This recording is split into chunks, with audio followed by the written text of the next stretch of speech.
Welcome to Midnight Lullaby, a place where every shadow tells a story and help you get into sleep today. So before that, like the video and subscribe the channel. Also, where are you from and what time are you watching? Now, let the darkness cradle you as the tale begins. The ferry ride to Skinner Island takes 47 minutes, though the locals will tell you it used to take longer. Back when the currents ran different and the island wasn't so eager to receive visitors. I count the minutes on my watch, listening to the drone of the engine and the conversations of my fellow passengers, researchers like myself, and drawn by the promise of studying an isolated ecosystem, of documenting flora and fauna that exist nowhere else on Earth.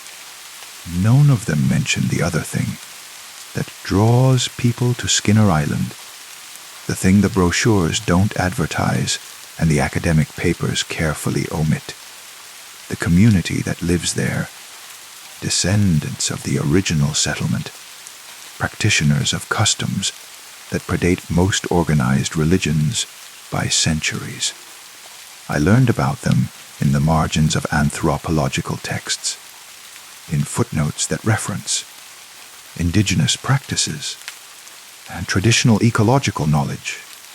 But the real information came from dark web sources, conspiracy forums, and occult websites that speak of rituals performed under specific astronomical conditions, of knowledge preserved through generations of careful secrecy. The island emerges from the morning mist like a revelation. All gray stone cliffs and twisted pine trees that seem to grow in patterns too deliberate to be natural. The harbor is small, barely large enough for the ferry, and the few buildings visible from the water look like they've been constructed from materials that washed up on the shore driftwood and stone, and things that might once have been metal, but have been transformed by salt air into something else entirely. Captain Morrison helps me with my equipment, his weathered hands gentle, with the sensitive recording devices and sample containers. He's made this trip for 30 years, he tells me, and he's seen researchers come and go, each one convinced they'll be the first to truly understand what makes Skinner Island unique. Most of them leave after a few days. He says, securing the last of my cases. Can't handle the quiet or the way the island makes them feel. But some, he pauses, looking out at the water that's already carrying us away from the mainland. Some find exactly what they're looking for. The dock is met by Thomas Skinner, great-great-grandson of the island's founder, and unofficial liaison between the community and the outside world. He's younger than I expected, maybe 40, with the kind of deep tan that comes from a lifetime of sun exposure and eyes the color of sea glass. Dr. Martinez, he says, extending a hand that's collused from work I can't identify. Welcome to our island. I hope your stay will be illuminating. The word choice seems deliberate, and I file it away for later consideration as we load my equipment into a truck that looks like it was assembled from parts, salvaged from different decades. The road that leads inland is narrow and winding, cut between stands of pine that grow so close together they block most of the sunlight. How many people live on the island? I ask as we navigate a particularly sharp curve. Depends on how you count. Thomas replies, which isn't really an answer.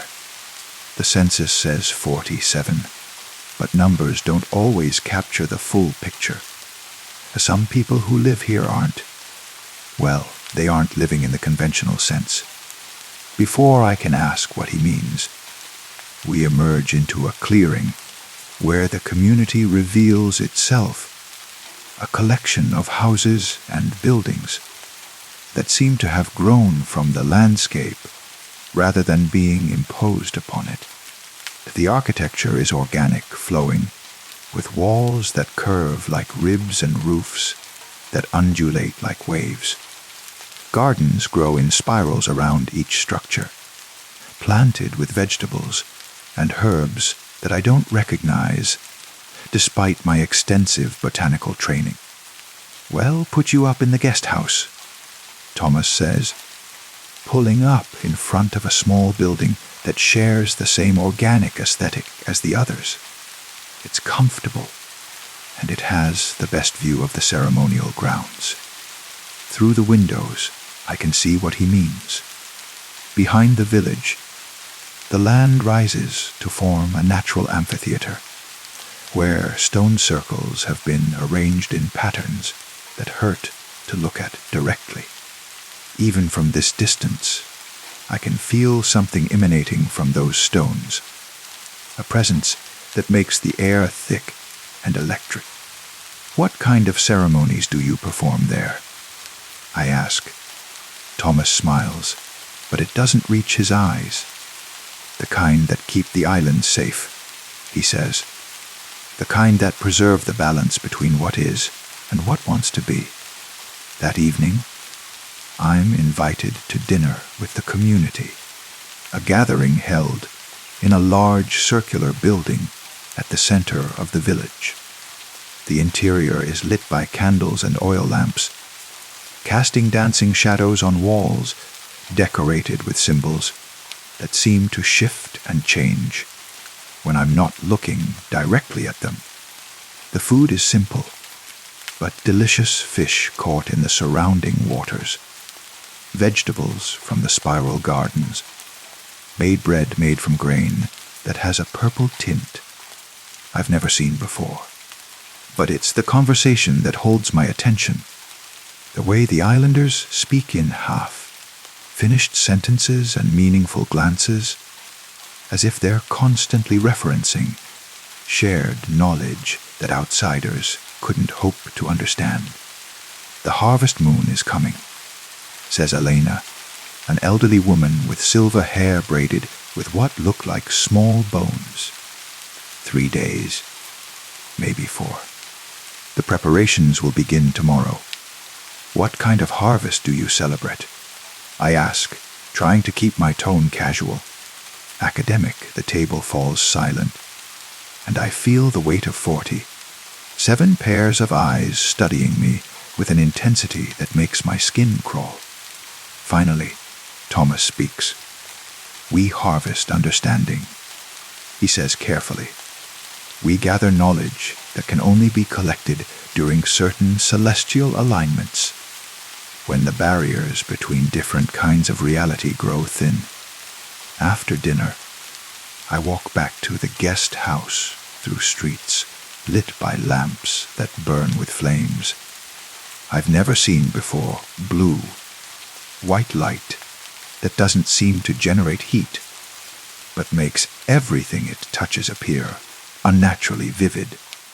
The villagers are still active, moving between buildings with purpose, carrying items I can't identify in the strange light. From my bedroom window, I can see the ceremonial grounds more clearly now. The stone circles are definitely not natural formations.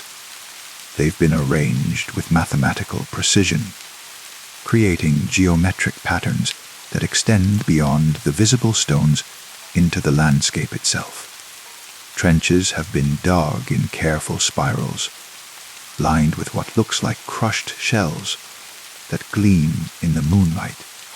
I set up my recording equipment, thinking I'll document the night sounds of the island, but what I capture is something else entirely. Beneath the expected chorus of insects and the distant sound of waves, there's something else, a low humming that seems to come from the ground itself, rhythmic and purposeful, like a heartbeat made of sound. The next morning, Thomas takes me on a tour of the island, showing me the tide pools where creatures with too many eyes scuttle between rocks that are carved with symbols identical to those in the village buildings. He explains the island's ecosystem with the enthusiasm of a true naturalist, but I notice he carefully steers us away from certain areas, a grove of trees that grow in a perfect pentagon, a cliff face where the stone has been worn smooth in patterns that suggest flowing water, but couldn't have been created by natural erosion. What's in those areas? I ask when we pause for lunch on a hilltop overlooking the village. Places where the island's true nature is closer to the surface. Thomas says, unwrapping sandwiches made with that purple, tinged bread. Places where people who aren't prepared might see things that would challenge their understanding of how reality works. And you think I'm not prepared? He studies me for a long moment. Those glass eyes seeming to look deeper than my surface appearance. That depends, he says finally, on why you're really here. I consider lying, maintaining the fiction that I'm just another academic researcher. But something about the island, about Thomas, about the way the very air seems to vibrate with hidden knowledge, makes deception feel pointless. I've been researching isolated communities that maintain Christian religious practices. I admit, communities that claim to have preserved knowledge from before recorded history. Thomas nods as if he expected this answer. And what have you learned? That most of them are either frauds or, well, meaning people who've reconstructed traditions based on incomplete information. I pause, watching a bird that has feathers like spun metal circle overhead. But some of them seem to know things they shouldn't be able to know. Things like what? How to predict weather patterns with impossible accuracy. How to grow crops in soil that should be barren. How to heal injuries that modern medicine can't touch. I look directly at him. How to call things from elsewhere. The smile that spreads across Thomas's face is the first genuinely warm expression I've seen from him. Decker, Martinez, he says, I think you might be exactly what we've been waiting for. That evening, as the moon grows fuller and the strange blue flames burn brighter throughout the village, Thomas comes to collect me for what he calls the first demonstration. He leads me to the ceremonial grounds, where the entire community has gathered in concentric circles around the central stone formation. The islanders are dressed differently now, not in modern clothes, but in robes made from materials that shimmer in the lamplight like oil on water. They move with ritual precision, each person taking a specific position that seems to have been predetermined by centuries of tradition. What you're about to see, Thomas says, his voice barely audible above the humming that now fills the air, is a communication technique our ancestors developed through trial and error over countless generations. They learned to reach beyond the barriers that separate our reality from other realities. Alina steps into the center of the circles, now wearing a headdress made of those bone, like objects I noticed in her hair, but seeing them clearly now, I realize they're not bones at all. They're crystalline formations that pulse with their own inner light. She begins to chant in a language that predates any linguistic family. I know, words that seem to resonate not just in the air, but in the ground beneath my feet, in the stones around us, in my own bones. The other islanders join in, their voices creating harmonies that shouldn't be possible with human vocal cords. The sound builds and shifts, becoming something that's less like music and more like mathematics made audible. Equations expressed in frequencies that bypass rational thought and speak directly to something deeper in my brain. And then I see them. They emerge from the spaces between the stones, from the shadows cast by the blue flames, from dimensions that exist at right angles to the three I'm familiar with. At first, they're just suggestions of presence, movements that might be tricks of light. He shapes that resolve into nothing when I try to focus on them directly. But as the chanting continues, as the harmonics build to frequencies that make my teeth ache and my vision blur, they become more solid, more real, beings that are almost human but stretched, elongated, as if they exist in more dimensions than our reality can properly contain. Their faces are beautiful in a way that hurts to perceive, the perfect geometric arrangements of features that follow aesthetic principles unknown to human art. They move with fluid grace, gesturing to Elena in what's clearly a language of movement and intention, communicating concepts too complex for words. Elena nods, responding with her own gestures, and I understand that this is a negotiation, a diplomatic exchange between representatives of different kinds of existence. The beings offer something, knowledge, I think, or perhaps capability, and Elena offers something in return. The exchange concludes with what sounds like agreement, and the beings begin to fade, becoming suggestions again, then shadows, then nothing at all. But the air still vibrates with their presence, and I can feel that something has changed, that the island itself has been altered by their visit. As the community disperses, returning to their normal activities, as if summoning interdimensional entities is just another evening's work, Thomas approaches me. "Well," he asks, "what did you think of our harvest festival?" I try to speak, but find my throat dry, my voice reduced to a whisper. "What did they give you?" "Understanding." He says the same word Elena used earlier. Insight into the nature of reality.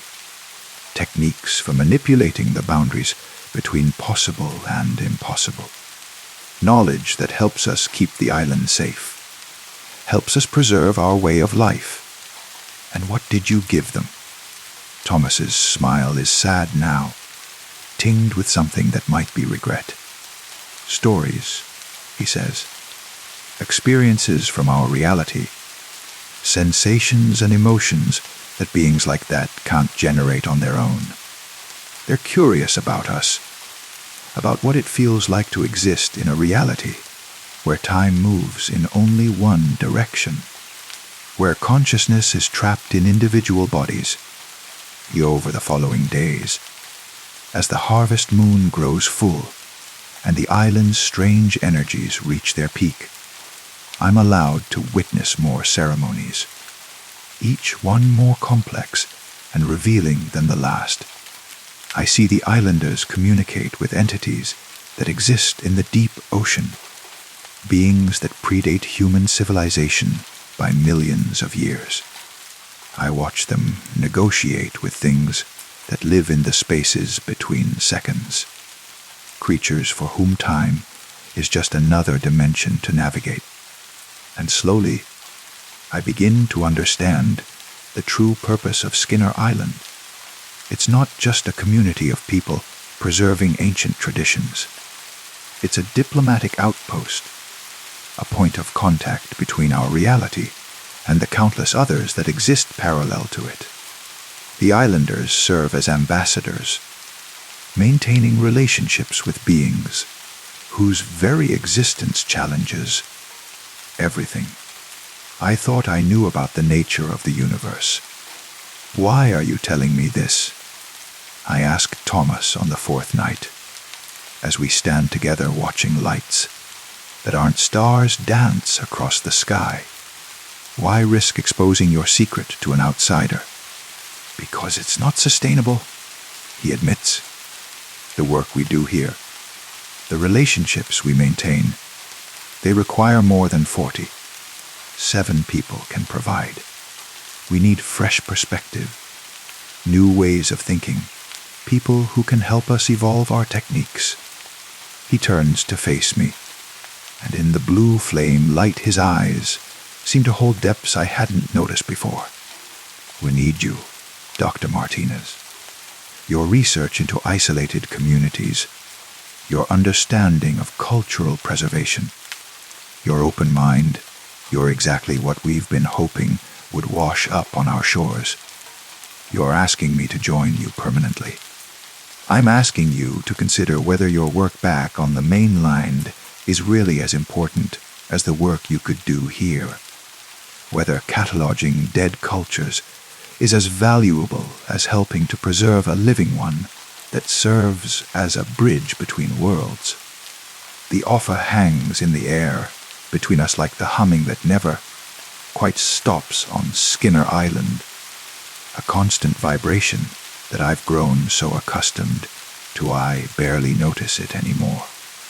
But I do notice how the mainland seems less real now, how my apartment and my university position feel like props in a play.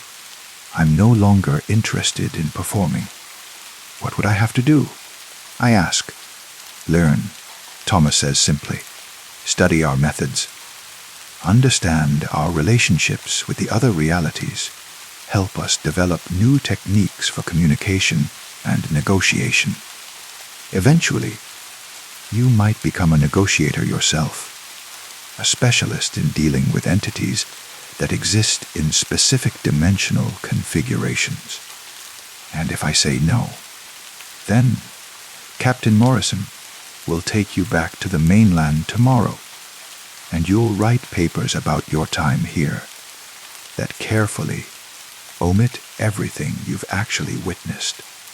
You'll categorize us as another isolated community with interesting folklore, and you'll spend the rest of your career wondering what might have been. I look out at the lights dancing overhead, entities from realities where physics works differently, celebrating the successful completion of another diplomatic exchange. I think about my empty apartment, my meaningless research into dead traditions, my life spent studying the remnants of mystery instead of living within mystery itself. How long do I have to decide? The ferry comes tomorrow, Thomas says. But there will be other ferries, other opportunities. The island has been here for thousands of years, and it will be here for thousands more. The question is whether you want to be part of its future or just a footnote in its past. That night, I don't sleep. I sit by the window of the guest house, watching the ceremonial grounds where faint lights still flicker between the stones, evidence of ongoing communication with beings I'm only beginning to understand. The humming has grown stronger, or perhaps I've become more sensitive to it, and I can feel it resonating in my bones, my bloodstream, my thoughts, through the recording equipment. I capture sounds that shouldn't exist, conversations in languages that use mathematics instead of words, music that follows harmonic principles unknown to terrestrial physics, the whispered negotiations that keep multiple realities from colliding catastrophically. By morning, I've made my decision. When Captain Morrison arrives to collect me, I tell him I've decided to extend my stay for additional research. He nods as if he expected this, as if researchers making this choice is more common than the 40. 7. 5-minute ferry ride would suggest. "How long do you think you'll stay?" he asks. I look back at the village, at Thomas waiting by the dock with a smile that suggests he already knows my answer. At the spiral gardens, where vegetables grow in patterns that mirror the stone circles. At the blue flames that never quite go out. I think. I say, I'll stay as long as the island will have me. As the ferry disappears into the morning mist, I feel the last connection to my old life dissolving like salt in water. I'm part of something larger now, something that exists in the spaces between what's possible and what's real, in the negotiations that keep reality stable, and the communications that prevent loneliness from consuming the vast reaches of existence. The humming grows stronger, welcoming me home to an island that's always been waiting for people like me, people willing to step outside the narrow confines of a single reality and embrace the infinite complexity of what actually exists. In the distance, the ceremonial grounds pulse with renewed energy, and I understand that my real education is just beginning. Story 2. The ritual began exactly 2 months and 3 days ago, though I didn't start counting until last week. Every night at 9 o'clock, Mrs. Henderson waves at me from her kitchen window. The yellow gingham curtains frame her silhouette perfectly, and her hand moves in that same gentle arc. 3 slow waves, a pause, then 3 more. I wave back, of course. It would be rude not to. The apartment building across the courtyard has thin walls, and sounds carry strangely in the evening air. Sometimes I hear the distant murmur of television sets, the soft percussion of footsteps overhead, the whispered conversations that seem to float between the brick walls like secrets. But Mrs. Henderson's apartment, 3B, directly across from my kitchen, remains silent. Tonight, I'm making chamomile tea when the familiar movement catches my peripheral vision. 9 o'clock exactly. The kitchen window glows with warm light, and there she is, her gray hair pinned back the way it always was, her floral house dress faded but neat. The wave comes in 3 measured gestures, each one deliberate and kind. I raise my hand and wave back, feeling the steam from my tea cup warm my face. The gesture feels automatic now.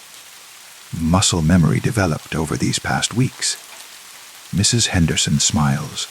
At least, I think she does. The distance makes details uncertain, but there's something in her posture that suggests warmth, familiarity. The kettle begins to whistle, a thin sound that cuts through the evening quiet. When I turn back to the window, Mrs. Henderson is gone, and the light in 3B has been turned off. This is how it always ends. I've been meaning to visit her, to bring cookies or ask if she needs anything from the grocery store.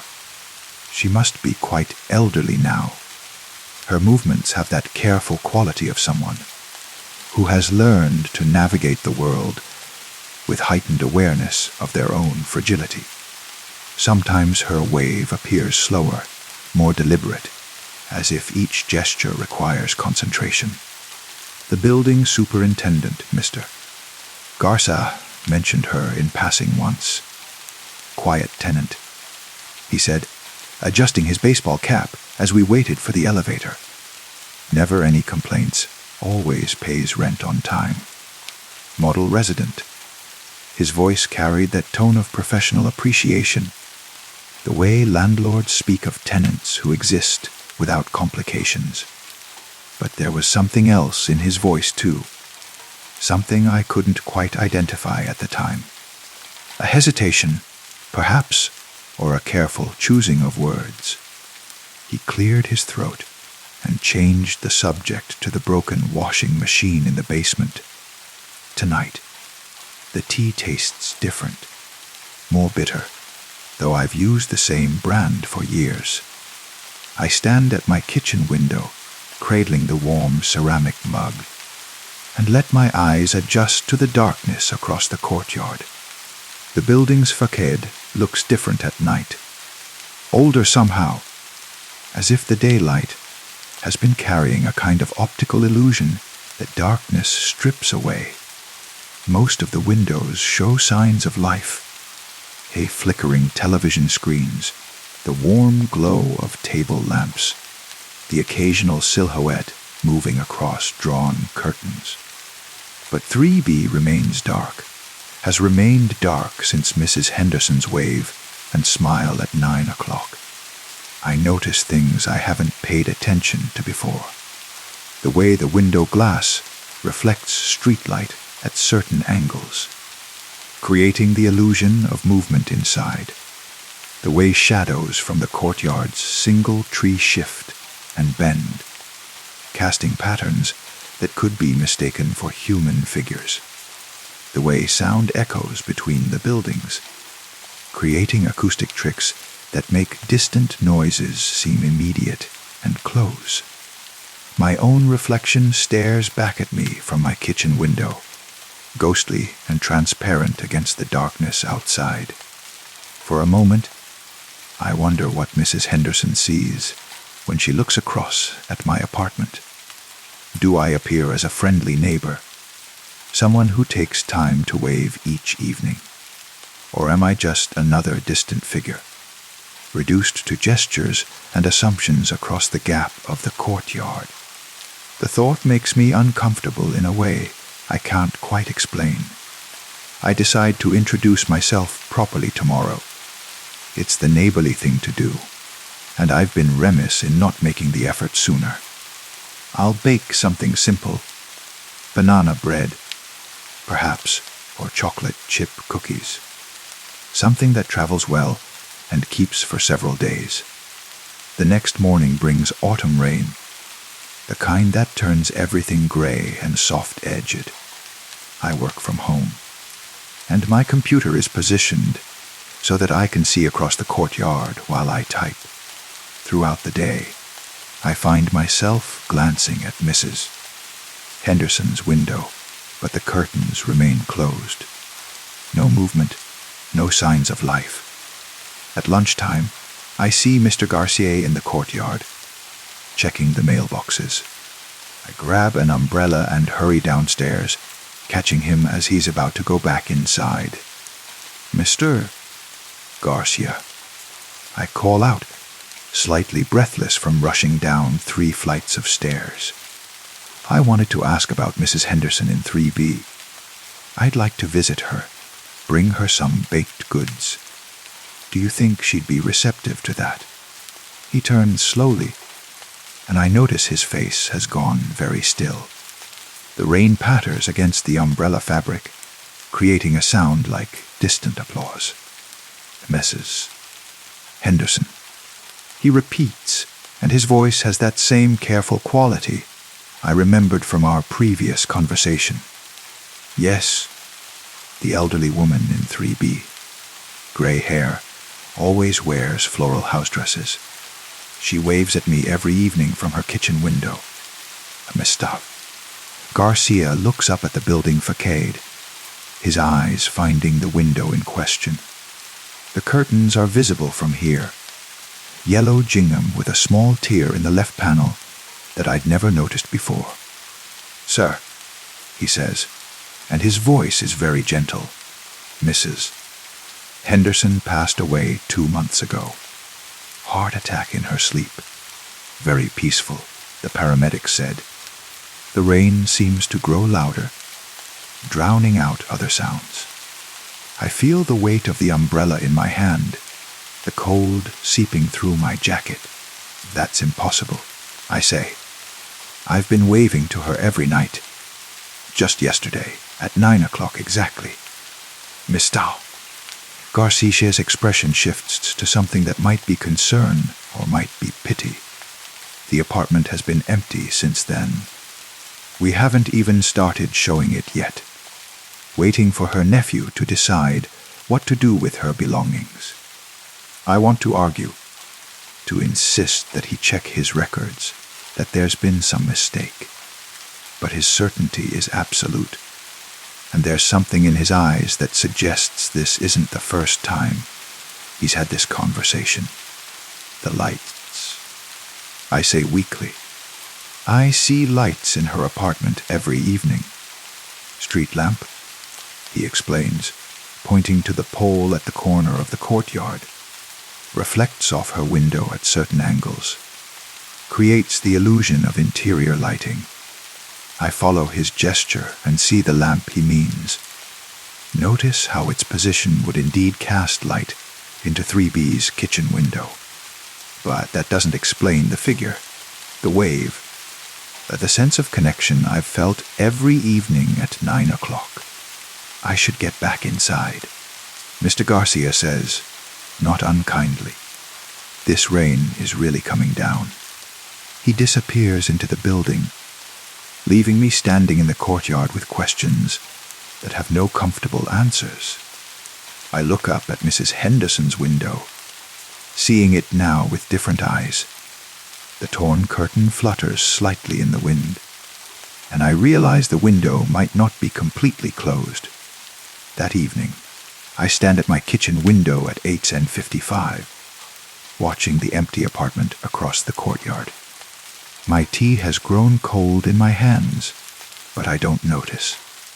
The streetlight creates its familiar glow behind the gingham curtains, and shadows from the tree move in patterns that could be anything. At exactly 9 o'clock, movement catches my eye.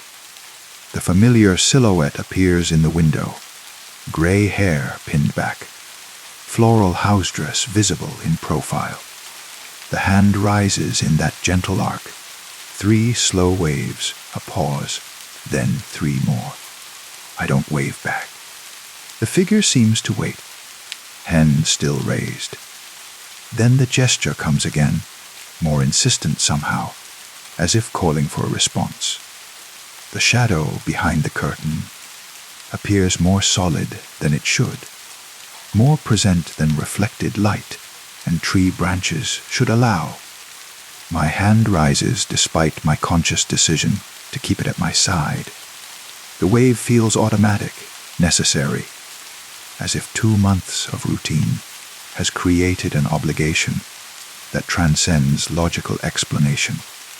The figure in the window responds with what appears to be a nod, a gesture of acknowledgement, or perhaps gratitude. Then it fades, and the light behind the curtains dims. I research Mrs. Henderson online, finding her obituary in the local paper. Margaret Elizabeth Henderson, age 78, beloved aunt and retired librarian. The photograph shows a kind face, gray hair pinned back, eyes that suggest warmth and intelligence. She looks exactly as I remember her from our evening exchanges. The obituary mentions her nephew, David, who lives in Portland and is handling estate arrangements. It provides no explanation for why I continue to see her each evening at 9 o'clock. Why the ritual of waving has persisted beyond the boundaries of life and death. I consider calling David, but what would I say? That his deceased aunt waves at me from her empty apartment. That I've been having conversations, of a sort, with someone who no longer exists. The thought makes me question not just what I'm seeing, but my own grasp on reality. Sleep becomes difficult. I find myself listening for sounds from the apartment across the courtyard, a straining to hear footsteps, or the murmur of a television set that shouldn't exist. The building's night sounds seem amplified now. Every creak of settling wood, every whisper of wind through the windows, Every distant siren becomes part of a larger mystery I can't solve. During the day, I work at my computer and glance frequently at 3B's windows. The curtains remain closed, but sometimes I think I see movement behind them. The suggestion of a figure moving from room to room, going about the daily routines of a life that has already ended. A week passes. Then 2. The evening ritual continues unchanged. 9 o'clock. The familiar silhouette, the gentle wave repeated twice, my automatic response. I've stopped trying to rationalize what I'm seeing and have begun to wonder, instead, about the nature of routine itself, about the power of habit to transcend the boundaries we think define reality. Mrs. Henderson, or what appears to be Mrs. Henderson, seems content with our nightly exchange. There's something peaceful about her presence, something that suggests she finds comfort in the continuation of this small social ritual. Perhaps death, I think, is not the absolute boundary we imagine it to be. Perhaps some connections persist, maintained by the simple human need for acknowledgement and recognition. I begin to look forward to 9 o'clock, to the moment when loneliness is temporarily suspended by the sight of that familiar figure in the window.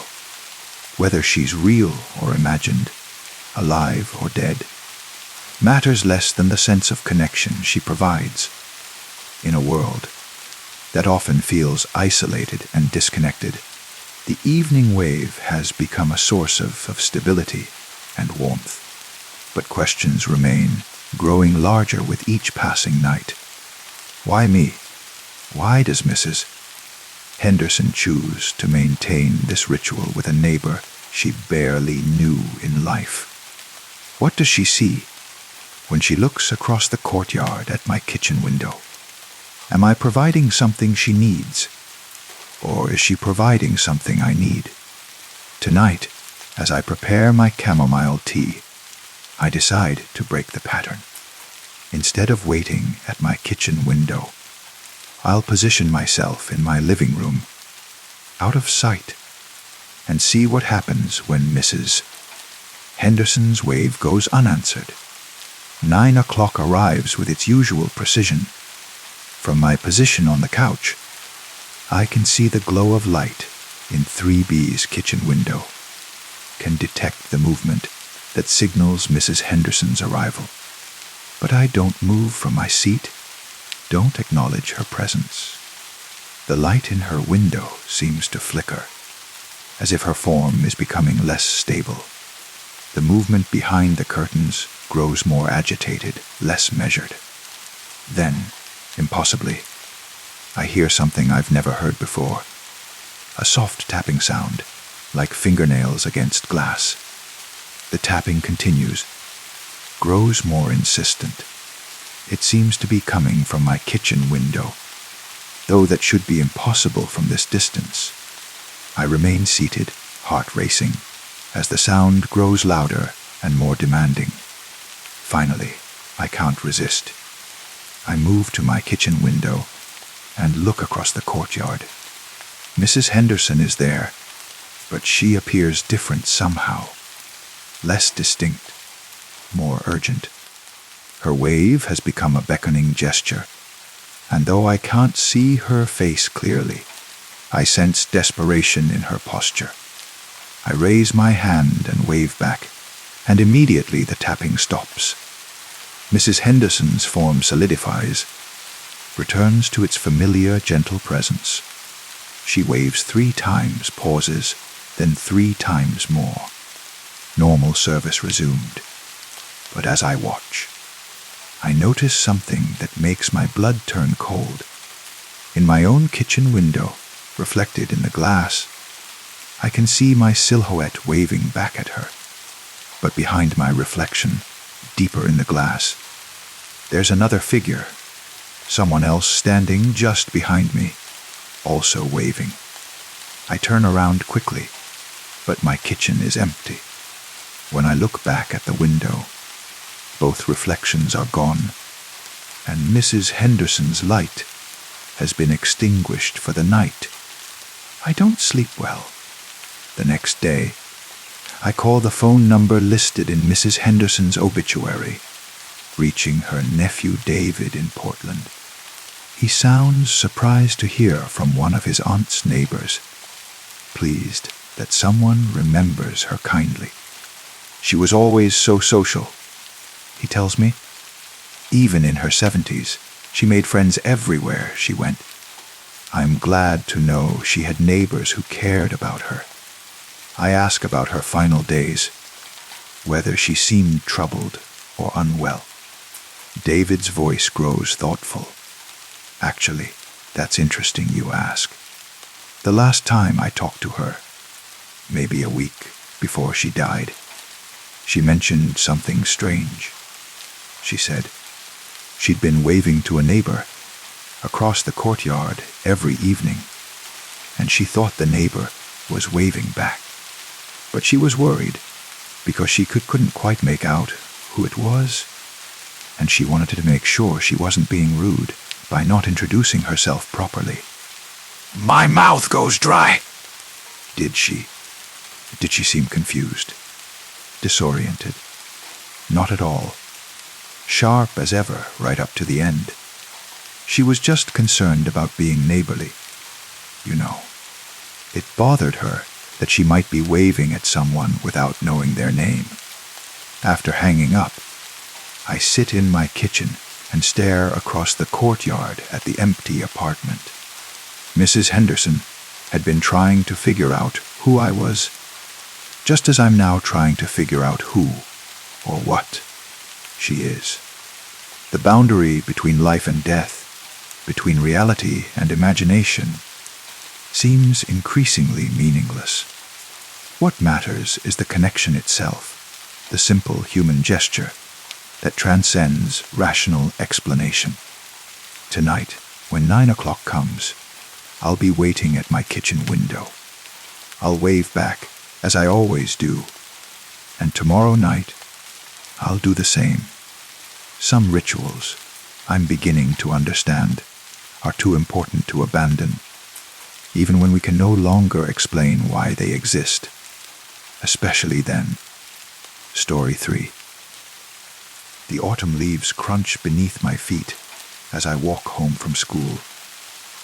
The familiar path through Millbrook Forest, stretching ahead like a golden tunnel. The late afternoon sun filters through the canopy, casting dancing shadows that shift and sway with each gentle breeze. I've walked this road 1,000 times before, yet today something feels different. The air seems thicker somehow, carrying the scent of damp earth and dying leaves with an undertone I can't quite place. My backpack bounces against my spine with each step, the rhythm becoming a metronome for my thoughts. Math homework, Mom's grocery list. The permission slip I forgot to get signed, ordinary concerns that should occupy my mind. But instead, I find myself listening to the forest around me. Really listening.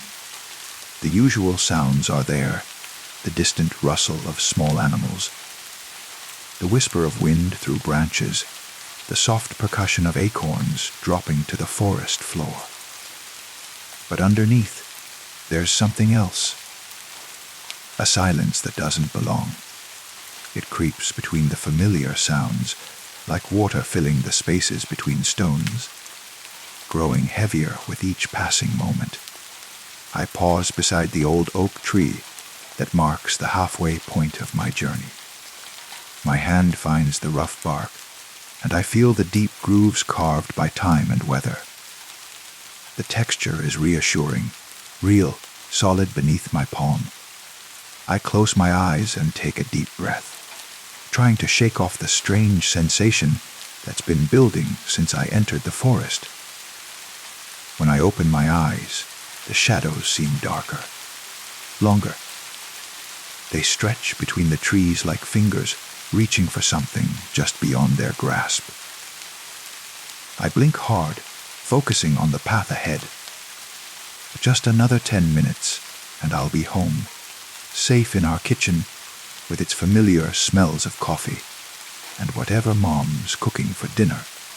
But as I continue walking, the feeling intensifies. It's not fear exactly. It's more like being watched through glass. You know someone is there, but you can't see them clearly. The sensation crawls up my spine, settling at the base of my skull like a cold weight. I stop walking. The forest has gone completely silent. No birds, no rustling leaves. Even the wind has died to nothing. The silence is so complete it feels alive, pressing against my eardrums until I can hear my own heartbeat thundering in my chest. I turn slowly, scanning the trees behind me, but see nothing unusual.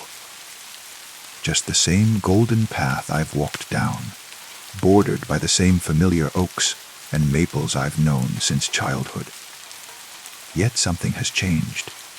I take another step forward, and a twig snaps somewhere behind me. Not the casual snap of a falling branch, or a small animal moving through underbrush. This is the sharp, deliberate sound of something heavy stepping down with purpose. I freeze, every muscle in my body tensing as I listen. Nothing. I count to 10 in my head, then take another step. Another snap, this one closer. My breathing becomes shallow, and I can feel sweat beginning to gather at my temples despite the cool air. I want to turn around, but something deep in my survival instincts tells me that would be a mistake. Instead, I pick up my pace, my sneakers making soft padding sounds against the carpet of leaves. The snapping sounds begin to follow a rhythm. Step, step, snap, but they're not quite matching my pace. They're slightly off, like an echo that's lost its way. I walk faster, and the sounds behind me adjust, maintaining that unsettling delay that makes my skin crawl. My breath comes in visible puffs now, though I don't remember it being cold enough for that when I entered the forest. The temperature seems to be dropping by degrees, and the golden light filtering through the canopy has taken on a sickly yellow tinge that makes everything look slightly unreal. I risk a glance over my shoulder and see nothing but empty path stretching behind me. Yet the feeling of being watched has intensified to the point where I can almost feel eyes boring into my back. My throat feels tight, and I realize I've been holding my breath without knowing it. The path curves ahead, disappearing behind a cluster of birch trees whose white bark glows like bone in the strange light. I've walked this curve countless times, know exactly what lies beyond it: more path, more trees, and eventually the edge of the forest where it meets the residential streets of my neighborhood. But as I approach the curve, doubt creeps in. What if the path isn't there anymore? What if it leads somewhere else entirely? I shake my head, trying to dispel these irrational thoughts. Forests don't rearrange themselves. Paths don't disappear. I'm letting my imagination run away with me, probably because I stayed up too late reading scary stories online. That has to be it. But when I round the curve, my blood turns to ice water in my veins. The path continues, yes, but it's wrong. Subtly, impossibly wrong. The trees are the same species, in roughly the same positions, but their arrangement is like a photograph that's been adjusted by someone who almost remembers the original. The distances between them are slightly off. The shadows fall at angles that don't match the sun's position. And ahead, where the path should continue for another quarter mile before reaching the forest's edge, it seems to stretch on indefinitely, vanishing into a hazy distance that shouldn't exist. I stop walking entirely, my heart hammering against my ribs. This isn't possible. I've walked this path hundreds of times. I know every tree, every rock, every root that juts up from the ground. But nothing looks quite right anymore. As if someone has taken a familiar room and moved every piece of furniture just an inch or two from where it belongs. A branch creaks behind me, long and low, like someone or something is putting weight on it. I don't want to turn around, but I can't help myself. When I do, my vision goes dark around the edges. Standing perhaps 50 feet back along the path is a figure. It's tall, impossibly tall, and thin in a way that makes my eyes water when I try to focus on it. The proportions are all wrong, arms too long, torso too narrow, like someone has taken a normal person and stretched them on a medieval rack. But it's the face that makes my knees nearly buckle. There isn't one. Where features should be, there's only smooth, pale skin stretched over what might be a skull. No eyes, no nose, no mouth. Just a blank expanse that somehow manages to convey more malevolence than any expression ever could. I blink hard, certain I'm hallucinating. But when I open my eyes, the figure is still there, and closer. Not walking, not moving in any way I can detect, but definitely closer than it was a moment before. My body makes the decision before my mind catches up. I turn and run. My backpack bounces wildly as my feet pound against the leaf-covered path. Behind me, I can hear nothing, no footsteps, no pursuit sounds, nothing but the thundering of my own heartbeat in my ears. But I don't slow down. I can't slow down. Something in my lizard brain is screaming at me that stopping would be the end of everything. The path ahead seems to ripple like water, the edges blurring and reforming with each frantic heartbeat. I run past trees that look familiar yet foreign, their bark seeming to pulse with a life of its own. The yellow light grows sicker, more jaundiced, casting everything in the sickly glow of old fluorescent bulbs. I risk a glance over my shoulder and nearly trip over my own feet.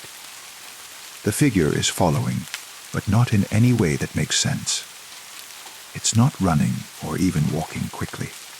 It's simply there, maintaining the same distance behind me, no matter how fast I go. Its movements are fluid, wrong, like it's gliding just above the ground rather than touching it. Panic gives way to a deeper terror as I realize I've been running for several minutes now. The forest edge should have appeared by now. I should be seeing houses, hearing cars, catching glimpses of the normal world beyond the trees. But there's nothing ahead except more path. More trees, more of that nauseating yellow light filtering down through leaves that now look more gray than gold. My lungs are burning, my legs beginning to shake with exhaustion, but I don't dare stop. Every few seconds, I glance back to check on my pursuer, and each time, it's exactly where I expect it to be, maintaining its impossible, steady presence in my wake. The forest around me is changing now in ways I can't ignore. The trees are growing taller, their trunks stretching up beyond where the canopy should end, disappearing into a hazy yellow, gray nothing above. The path beneath my feet feels softer, spongier, like I'm running on moss rather than packed earth and leaves. And then I notice something that makes me stumble and nearly fall. There are other paths now, branching off from the main route at irregular intervals. Narrow, winding trails that disappear into the darker spaces between the trees. I don't remember these paths existing before, but my memory feels unreliable now, like trying to recall a dream after waking. One of these side paths catches my attention. It seems brighter somehow, less oppressive than the main route I've been following. Without thinking, I veer toward it. My tired legs carrying me down this new trail as I pray it might lead to safety. The moment my feet touch this different path, the quality of sound changes. My footsteps echo now, as if I'm running through a tunnel rather than an open forest. The trees on either side seem to lean inward, their branches creating a canopy so thick that the sickly yellow light barely penetrates. I slow to a jog, then to a walk, my chest heaving as I try to catch my breath. The silence has returned, even more complete than before. I can't even hear my own heartbeat anymore, as if the forest has swallowed all sound and left me in a perfect vacuum of quiet. When I finally stop and turn around, the path behind me is empty. Relief floods through me so suddenly that my knees nearly give out. I lean against a nearby tree, feeling the rough bark against my palm, and try to make sense of what just happened. Did I imagine the whole thing? Was it some kind of panic attack brought on by staying up too late and reading too many scary stories? But as I catch my breath, I begin to notice things about this new path that don't make sense. The trees are all the same species, tall, thin, with smooth gray bark that looks almost metallic in the dim light. They're planted in perfect rows, like a carefully designed orchard, rather than the random growth pattern of a natural forest. And they're all exactly the same height. I push away from the tree I've been leaning against and look more carefully at my surroundings. The path stretches ahead in a perfectly straight line, disappearing into shadow. Behind me, it does the same. No curves, no branches, no variation at all. Just a narrow corridor between identical trees that extend as far as I can see in both directions. This is wrong. This is all wrong. I start walking again, but slower now, trying to understand where I am and how I got here. The trees pass by in monotonous succession, each one a perfect copy of the last. My footsteps echo strangely, as if the sound is coming from somewhere else entirely. After what feels like an hour of walking, I come to a realization that makes my blood run cold. I haven't seen a single leaf on the ground. Not one. The path is clear and clean, as if it's been swept recently. But the trees above are full of leaves, the same gray, green leaves that seem to absorb rather than reflect light. I stop walking and listen carefully. There's something else now underneath the silence.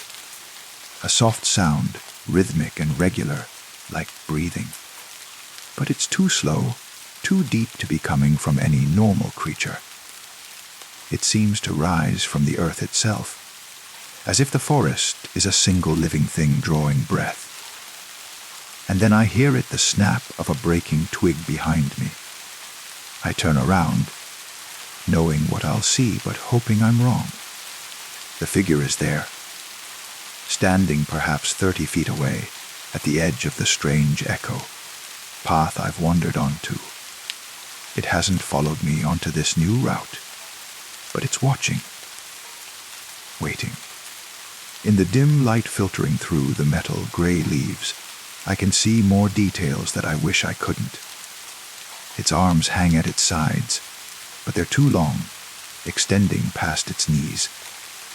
Its fingers, if they are fingers, seem to move independently, writhing slightly like pale worms. And though it has no face, I can feel its attention focused on me with laser intensity. I back away slowly, not daring to turn around. The figure doesn't move, but somehow it feels closer with each step I take backward. The breathing sound from beneath my feet grows louder, more pronounced, until I can feel it vibrating through the soles of my shoes. My heel catches on something, and I stumble backward, windmilling my arms to keep from falling. When I regain my balance and look forward again, the figure is gone. But I'm not relieved. I'm terrified because now I don't know where it is. I turn and run down the strange path, past the identical trees with their identical leaves. My footsteps echo and multiply until it sounds like a dozen people are running alongside me in the shadows between the trees. The breathing from below grows louder, more urgent, matching the pace of my panic. The path ahead begins to brighten, and hope flares in my chest. Maybe it leads back to the real forest, back to familiar territory, where paths go where they're supposed to go and tall, faceless figures don't exist. But as I round what I thought was a slight curve in the path, I find myself face to face with myself. I'm standing in front of me, blocking the path. But this other version of me is wrong in subtle ways. My hair is a different length. My clothes are slightly different colors. And my eyes, my own eyes looking back at me, are completely black. The other me smiles, and I see too many teeth. "You can't leave," the other me says in my voice. None of us can leave. He won't let us. I try to back away, but I bump into something solid.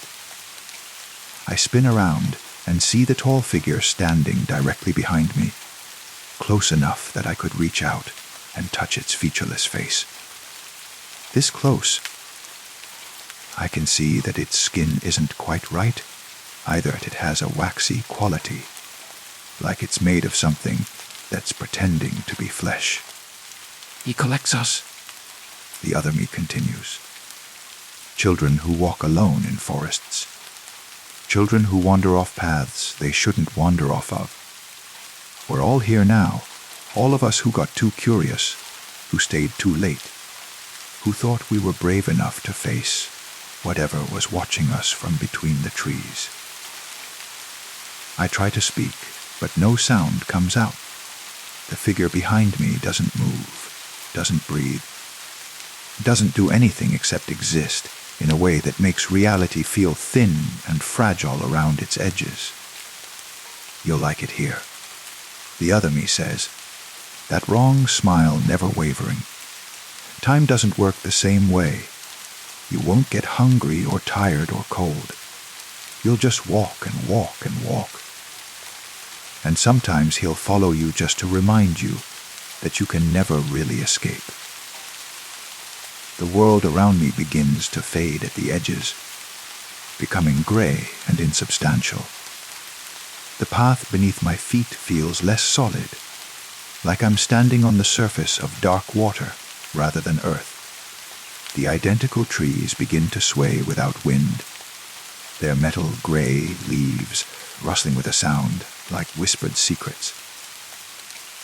But don't worry, the other me says, reaching out with fingers that are just a little too long to be quite right. You'll forget about the real world eventually. We all do. And then this will be the only place that ever mattered. I close my eyes and try to remember my mother's face, the sound of her voice calling me for dinner. I try to remember my bedroom, with its familiar posters and the creaky floorboard by the window.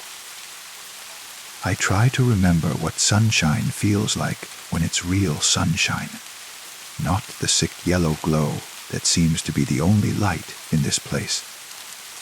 But the memories are already fading, becoming vague and dreamlike. The other me is right. I can feel the real world slipping away like water through my fingers, leaving only this gray place with its breathing paths and watchful figure and endless identical trees. When I open my eyes, the other me is gone. The figure is gone. I'm alone on the path that stretches endlessly in both directions, surrounded by trees that all look exactly the same. I start walking, because walking is all there is to do now. My footsteps echo in perfect rhythm, and from somewhere far behind me, I hear the sound of breaking twigs. He's following again, maintaining his patient distance, reminding me that even here, in this place outside of time and reason, I'm never truly alone. The breathing beneath my feet grows softer, more regular, like the forest has accepted me as part of itself. And maybe it has.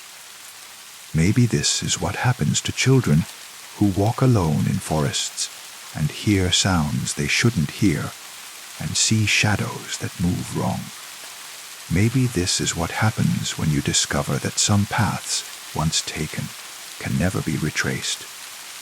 I walk and walk and walk, and behind me, steady as a heartbeat, I hear the soft sound of something tall and patient following in my footsteps, making sure I never forget that I'm exactly where I belong. Story 4. The doorbell rings at 9:47 p.m., which is unusual because no one visits me this late on weeknights. I'm in my study, grading papers by lamplight, enjoying the quiet rhythm of red ink corrections and the distant hum of the heating system. The sound cuts through the comfortable silence like a blade. I pause, pen hovering over a student's essay about childhood memories, and listen for the sound to repeat. Sometimes the old doorbell malfunctions, triggered by electrical surges or settling house foundations. But there it is again. 2 measured chimes that echo through the hallway and up the stairs. My slippers whisper against the hardwood as I make my way downstairs. The porch light illuminates a small section of the front steps, but I installed motion sensors last year, and they should have activated by now. Instead, everything beyond the immediate circle of yellow light remains dark. Through the peephole, I see them. 2 children, perhaps 8 or 9 years old, standing perfectly still on my front porch. The girl wears a faded blue dress that might once have been cheerful, and the boy is dressed in clothes that seem oddly formal. Pressed slacks and a button, down shirt that looks too neat for a child his age. Their hair appears freshly combed, parted with precision. What strikes me most is their posture. Children fidget. They shift weight from foot to foot, touch their faces, adjust their clothing.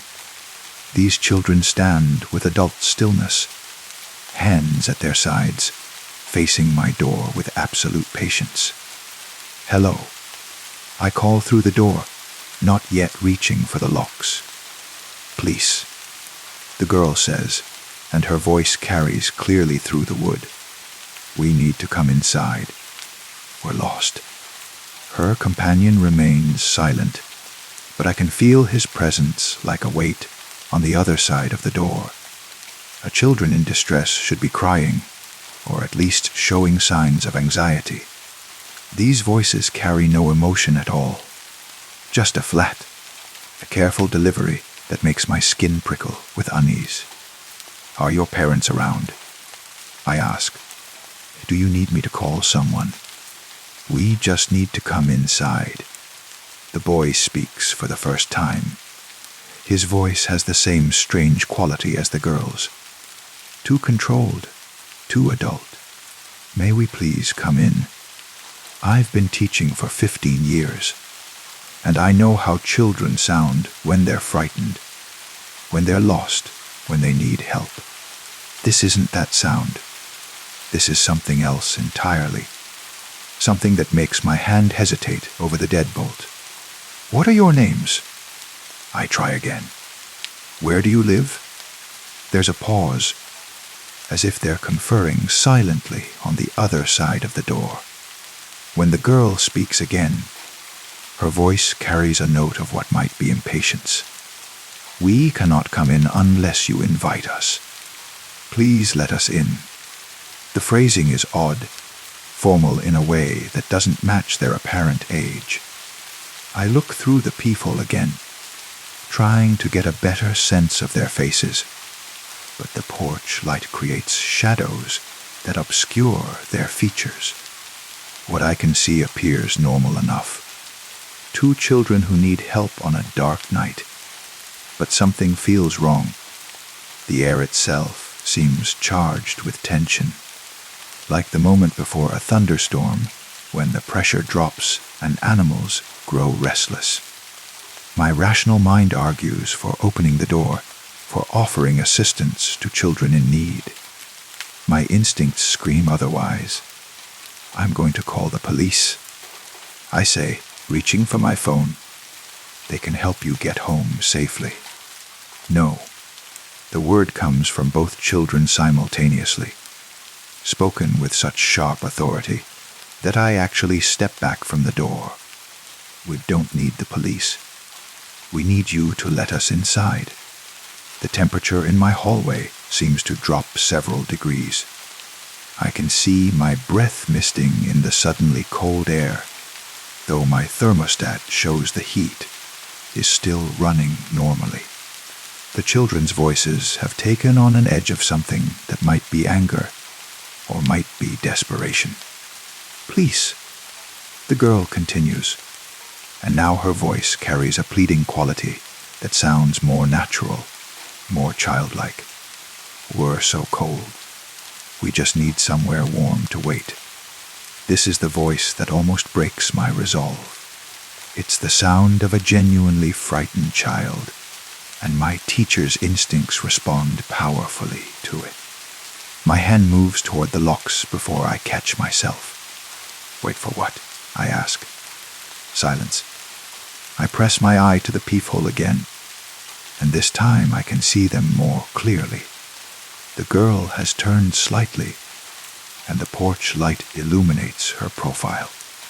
Her features are delicate, almost ethereal, with pale skin that seems to glow in the artificial light. But where her eyes should be, there are only deep shadows, not darkness caused by the lighting, but an absence that seems to absorb light rather than reflect it. My heart begins to race as I shift position to see the boy more clearly. He, too, has turned slightly, and now I can see his face in profile. Like the girl, his features are unnaturally perfect, almost dull, like in their symmetry. And like hers, his eyes are completely black. Not just the pupils, but the entire visible surface, as if someone had filled the sockets with ink. I stumble backward, knocking over the small table where I keep my keys. The crash echoes through the house, and immediately the children respond. We heard you fall. The girl calls out, her voice now filled with what sounds like genuine concern. Are you hurt? Please let us help you. Their concern sounds so real, so natural, that for a moment I wonder if I imagined what I saw through the peephole. Children's eyes can play tricks in unusual lighting. Perhaps the shadows created an optical illusion, making normal eyes appear black. But as I right the fallen table, I notice something else. The motion sensor lights still haven't activated. These children have been standing on my porch for several minutes now, and the sensors that respond to the smallest movements, cats, large insects, wind-blown leaves, haven't detected them at all. Please, the boy's voice comes again. We know you're afraid, but you don't need to be. We just want to come inside where it's warm. How do they know I'm afraid? I haven't said anything to indicate fear. haven't made any sounds that would betray my emotional state, unless they can somehow sense it, pick up on physiological changes I'm not even aware of. I move to the living room window and carefully pull back the curtain to get a different angle on the front porch. From here, I can see them in profile, standing exactly as they were before. The girl's dress moves slightly in what must be a breeze, but I notice that the boy's hair doesn't shift at all, as if the wind affects only certain things. As I watch, the girl turns her head and looks directly at the window where I'm standing. Even through the glass, even from this angle, her eyes appear completely black, not dark brown or deep blue, but black as midnight water, black as the space between stars. She smiles, and her teeth are perfectly white, perfectly straight, perfectly uniform. A child's smile that contains no warmth, no innocence, no trace of actual childhood. "We can see you," she says, though her voice seems to come from directly beside me rather than from outside. "We know you're watching us." I let the curtain fall and step away from the window, my heart pounding so hard I can feel it in my throat. This is impossible, even if they could see me through the curtain. Their voices shouldn't carry into the house with such clarity, shouldn't seem to originate from inside the room. "Let us in." The boy's voice joins hers, and now both voices seem to be coming from everywhere at once. From the hallway, the kitchen, the stairs leading to the second floor. We're getting tired of waiting. The temperature continues to drop. I can see my breath with each exhalation, and frost is beginning to form on the inside of the windows. The heating system is still running. I can hear the furnace humming in the basement, but it can't keep up with whatever is draining warmth from the house. I grab a heavy blanket from the couch and wrap it around my shoulders, but the cold seems to seep through everything, settling into my bones with a supernatural chill that has nothing to do with weather. "We know you live alone." The girl's voice continues, still seeming to come from multiple directions at once. "We know you're afraid of us, but we can't hurt you unless you let us in." The phrasing strikes me as significant. Can't hurt me unless I let them in. Not won't hurt me, but can't. As if there are rules governing whatever they are. Limitations that require some form of permission or invitation. I think about vampire folklore, about entities that require invitation before they can cross thresholds. But these aren't vampires. They're children, or at least they appear to be. Children don't follow supernatural rules about invitations and thresholds. Do they? Please. The boy's voice now carries a note of what sounds like genuine sadness. "We just want to be warm. We've been cold for so long." The emotional manipulation is subtle but effective.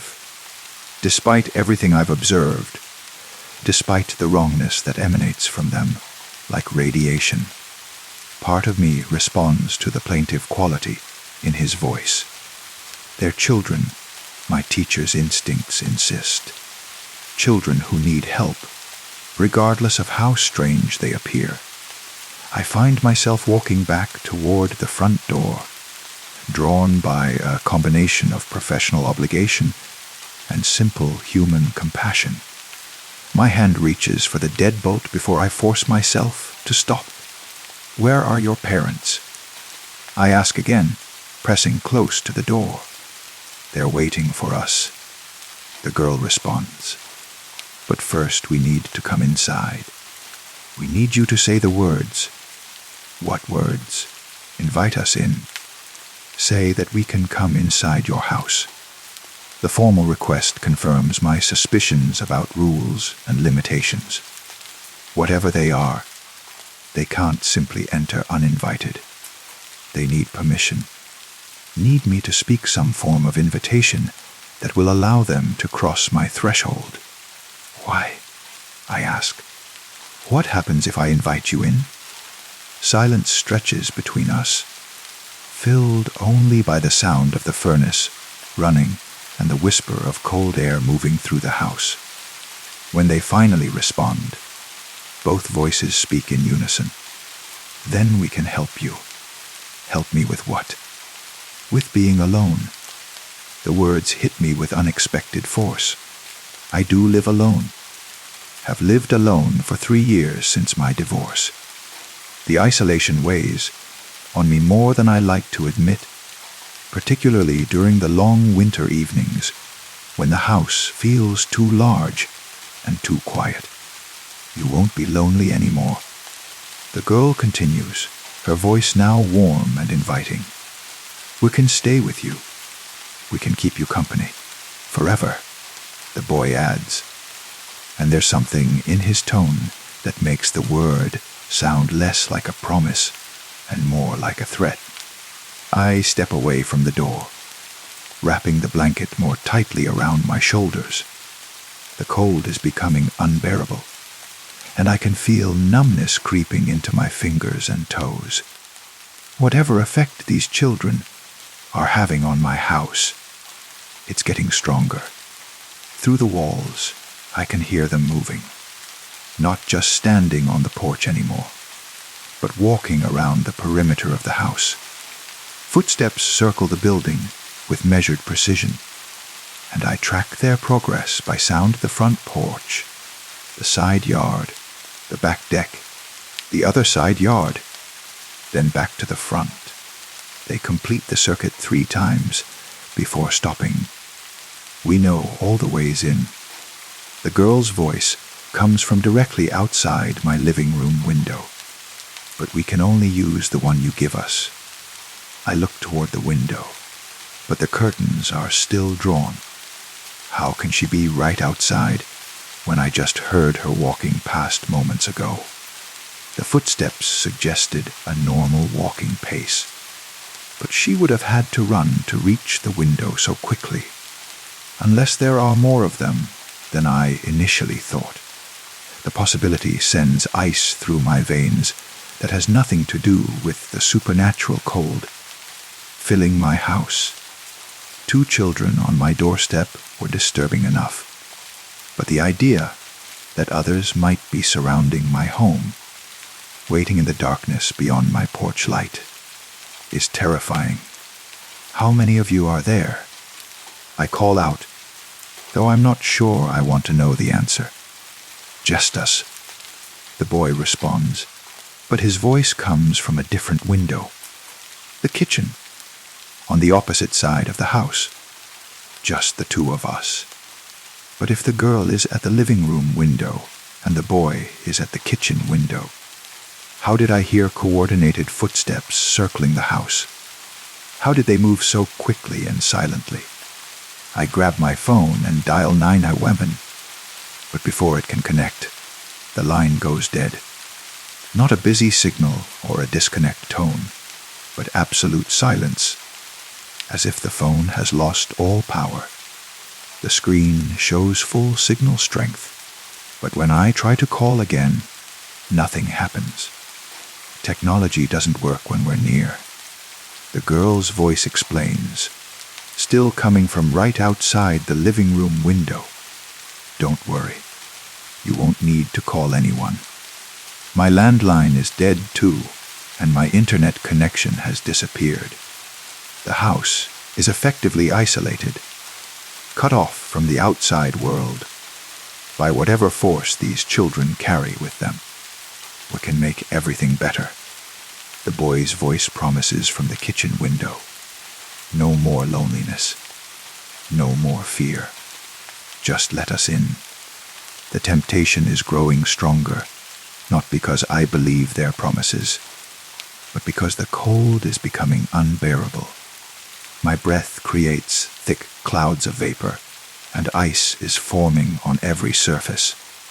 If this continues, I might actually freeze to death in my own home. Maybe letting them in is the only way to restore normal temperature, to break whatever supernatural effect is draining heat from the house. Maybe their power diminishes once they get what they want. Or maybe that's exactly what they want me to think. I force myself to focus on practical solutions.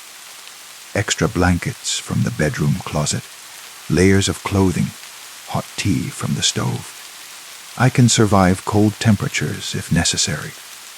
I've been camping in winter conditions before, but as I move through the house, gathering warm clothing, I realize the cold is getting worse exponentially.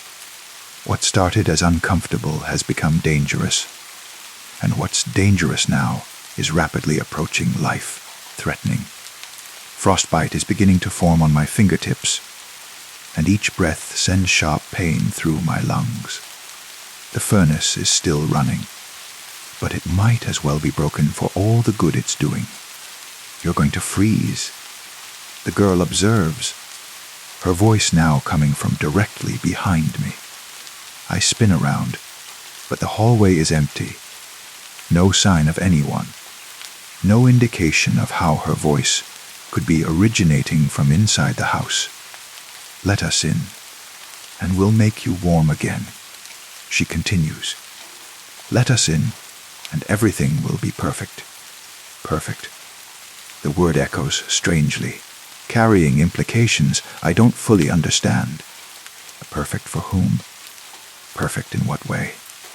I think about the stories I've heard over the years. Urban legends shared around campfires and passed along through internet forums. Black-eyed children who appear at doors and windows, asking for help, requesting entry. The stories never end well for those who let them inside.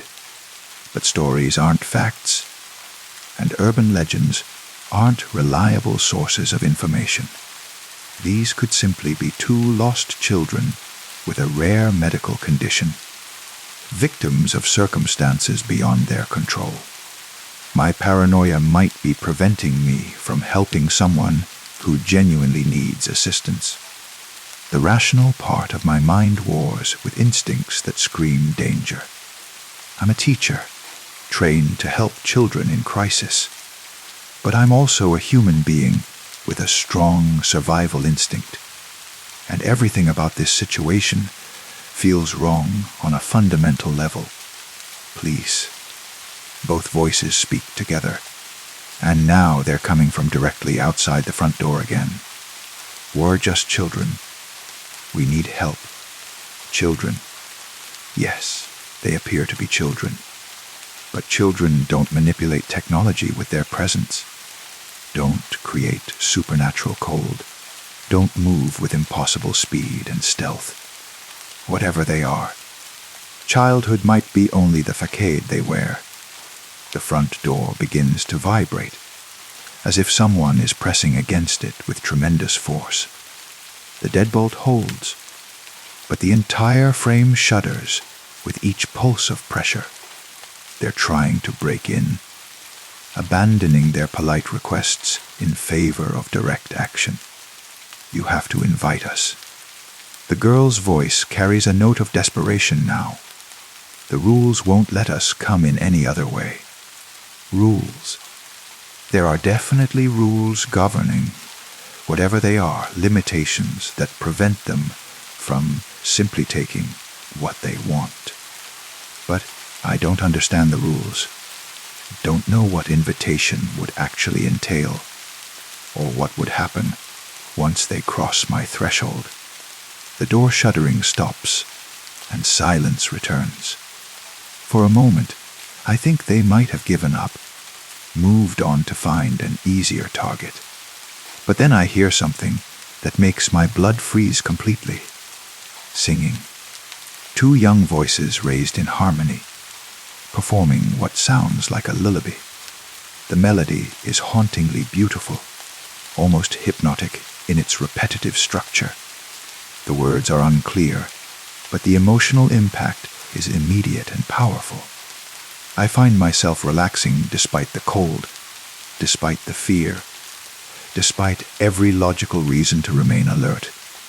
The song seems to bypass conscious thought and speak directly to something deeper, something that responds to the comfort implicit in a child's lullaby.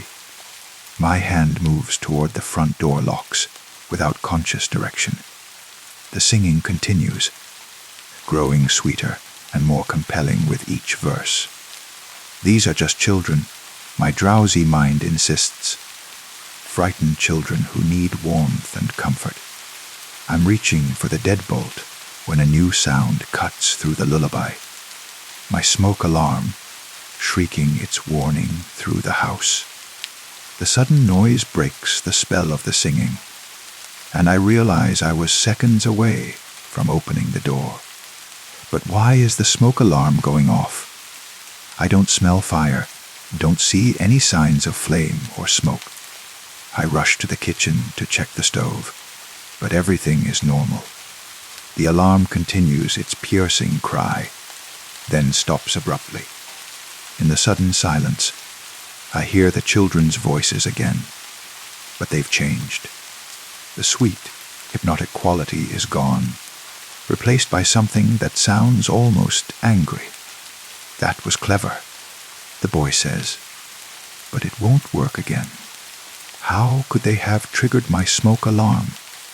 How could they know it would break their hypnotic influence?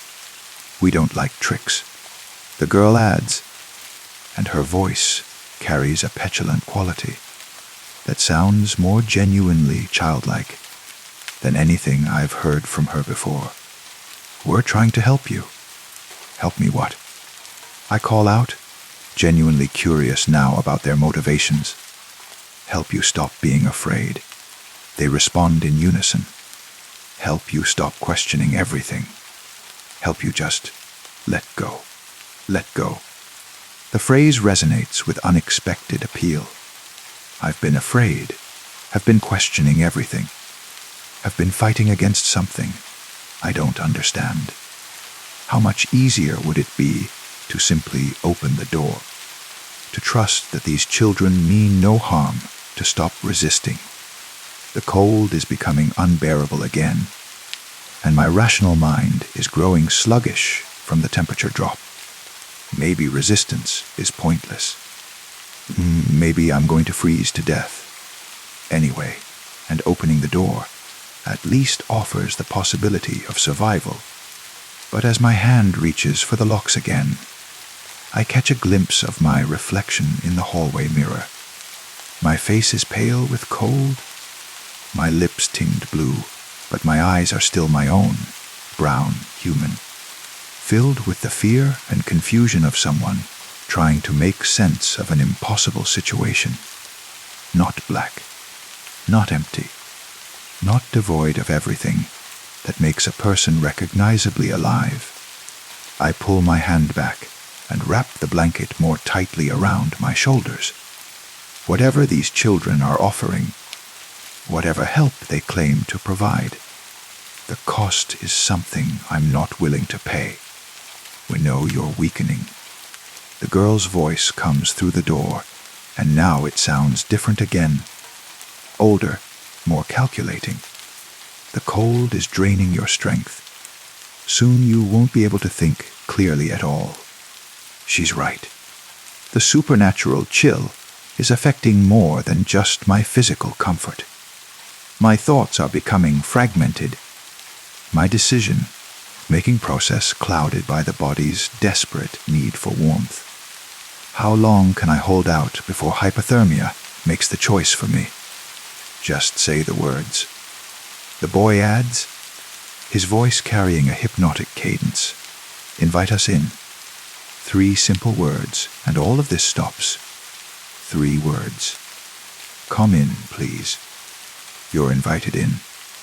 Enter my home. I find myself cycling through possibilities, testing different phrases to see which one feels most natural, most appropriate. The fact that I'm considering it at all terrifies me more than the cold, more than their black eyes, more than any of the impossible things I've witnessed tonight. They're getting inside my head, wearing down my resistance through a combination of physical discomfort and psychological manipulation. I need to change my situation somehow, break the pattern they've established. Staying in the house means slow surrender to hypothermia. But what alternatives do I have? The basement. My house has an old root cellar that connects to a tunnel system built during Prohibition. The previous owner mentioned it during our walkthrough, but warned that the tunnels were unstable and should never be used. Right now, unstable tunnels seem preferable to supernatural children. I make my way downstairs as quietly as possible, though I'm not sure stealth matters when they seem capable of tracking my movements regardless. The basement is marginally warmer than the upper floors, and the furnace provides both heat and ambient noise that might mask my activities. The root cellar door is hidden behind a stack of storage boxes that I have to move carefully in the dim light. The wood is warped and stubborn, but it finally opens with a groan that seems impossibly loud in the silence. Beyond the door, a narrow tunnel disappears into darkness. The air smells of earth and age, but it's warmer than the house above. I grab a flashlight from my emergency kit and step into the passage. The tunnel is barely wide enough for one person, with rough stone walls that weep moisture and wooden support beams that look questionable at best. But it leads away from the house, and right now, distance is more important than safety. I've traveled perhaps 50 yards when I hear them calling from above. "Where are you going?" The girl's voice echoes down through the basement, carrying a note of genuine surprise. "You can't leave. We haven't finished helping you yet. Come back." The boy adds, and for the first time, he sounds almost plaintive. "The tunnels aren't safe. You could get lost. You could get hurt. They're concerned for my physical well-being would be touching if I believed it was genuine. More likely, they need me to return to the house for whatever they have planned to work properly." The tunnel branches ahead, and I choose the path that seems to lead furthest from my property. The flashlight beam reveals stone walls carved directly from bedrock, with alcoves that might once have held supplies or equipment. This is definitely part of the old bootlegger network that honeycombed this part of town during the 1920s. Behind me, I can hear sounds that might be footsteps, but they echo strangely in the confined space, making it impossible to determine distance or direction. The children might be following me, or the sounds might be acoustic tricks created by the tunnel's architecture. "You're making this harder than it needs to be." The girl's voice reaches me, though it seems to come from ahead rather than behind. "We just want to help." How can her voice be coming from in front of me when they were at my house moments ago? Unless the tunnel system is more complex than I realized, with connections that allow sound to travel in unexpected ways. Or unless they're not bound by the same physical limitations that constrain normal humans. The tunnel continues for what feels like miles, though I know it's probably only a few hundred yards. My flashlight beam reveals side passages, dead ends, and chambers that might once have served as storage or meeting spaces. The entire network is larger and more elaborate than I imagined. I choose a chamber that appears to dead end, hoping to find a place to rest and think. But as my light illuminates the space, I realize I'm not alone. Two figures sit against the far wall, small and still, waiting in the darkness. Even before my flashlight fully reveals them, I know what I'll see. The same children, the same faded blue dress and pressed formal clothes, the same perfect posture and adult stillness, the same black eyes that reflect my flashlight beam like mirrors. You took a very long way to get here, the girl observes, her voice carrying amusement. But you arrived exactly when we expected you to. Oh, I begin, but the question dies in my throat. How they got here, how they knew where I was going, how they anticipated my route. None of it matters now. What matters is that I'm trapped in an underground chamber with entities that have been manipulating me from the beginning. The tunnels all lead here, the boy explains, gesturing to the chamber around us. They were designed that way. Multiple entrances, single destination. I look back toward the passage I came through, and my flashlight reveals something I hadn't noticed before. The tunnel doesn't continue beyond this chamber. It ends here, in this space, as if the entire network was constructed to funnel people to this exact location. This is where we live. The girl continues conversationally. Underground, in the dark, in the cold. We've been here for a very long time. What do you want from me? I ask, though I'm not sure I want to hear the answer. Company. They respond in unison, and their voices carry a loneliness so profound it makes my heart ache, despite my terror. We've been alone for so long. We just want someone to stay with us. Forever, the boy adds, and that word again sounds less like a promise and more like a sentence. I understand now why they needed me to invite them in, why they couldn't simply enter my house by force. The invitation wasn't about accessing my home. It was about accessing me, about creating a connection that would allow them to bring me here, to this place beneath the earth where they wait in eternal darkness. You're not children, I whisper, and the words seem to echo forever in the stone chamber. No, the girl agrees sadly. We were once, a very long time ago. But we've been here so long we barely remember what that felt like. The house, the cold, the voices, all of that was to drive me down here. People don't usually come willingly. The boy explains matter of factly. They have to be motivated. Fear works well. So does cold. So does the promise of safety.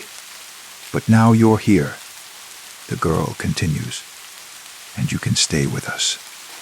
We can teach you how to wait the way we wait, how to exist the way we exist. It's peaceful, after you stop fighting it. The flashlight dims as its batteries begin to fail, and the chamber slowly fills with darkness. In the growing gloom, I can barely make out their silhouettes, but their black eyes seem to generate their own anti-light, creating pockets of absolute void in the stone space. What happened to the other people? I ask. The ones you brought here before me. They're here too. The children respond together, and I realize the chamber is larger than I thought, extends further into darkness than my failing flashlight revealed. They're sleeping now, but they'll wake up when you join them. I think I can hear breathing in the darkness, not just my own labored exhalations, but the slow, measured breathing of multiple sleepers. How many people have they lured down here over the years? How many lonely residents of the neighborhood above have found themselves drawn into this underground trap? It doesn't hurt. The girl assures me, her voice gentle and almost maternal. You just close your eyes and let go. And when you wake up, you'll be like us, part of our family, forever, the boy adds once more, and this time the word sounds almost welcoming. The flashlight dies completely, plunging us into absolute darkness. In the black silence, I can hear my own heartbeat, my own breathing, and the slow, patient inhalations of the sleepers around me. And I can hear the children moving, their footsteps soft but deliberate as they approach through the darkness. Just close your eyes, the girl whispers, and her voice is right beside my ear. Just let go. I feel small hands touching my shoulders, my arms, my face. Cold fingers that probe gently but insistently, as if they're memorizing my features or checking my temperature. Sleep. The boy's voice joins hers, and together they begin to hum that same hypnotic lullaby I heard outside my house. Sleep and dream and stay with us. The melody is impossibly beautiful in the stone chamber, harmonizing with itself as it echoes off the walls. My eyelids grow heavy, and my body begins to relax despite every instinct screaming against surrender. Maybe they're right. Maybe resistance is pointless. Maybe forever doesn't sound so terrible when the alternative is the loneliness I left behind in the house above. The humming grows louder, more encompassing, until it seems to come from the stone itself, from the earth around us, from the very air I'm breathing. My eyes close, and I feel myself sinking into darkness that might be sleep, or might be something else entirely. But in that final moment before consciousness fades, I hear something that doesn't belong, a sound from the surface world that penetrates even here. A siren. Multiple sirens, growing closer. My smoke alarm didn't just interrupt their hypnotic singing earlier. It triggered an automatic alert to the fire department, a safety feature I'd forgotten about.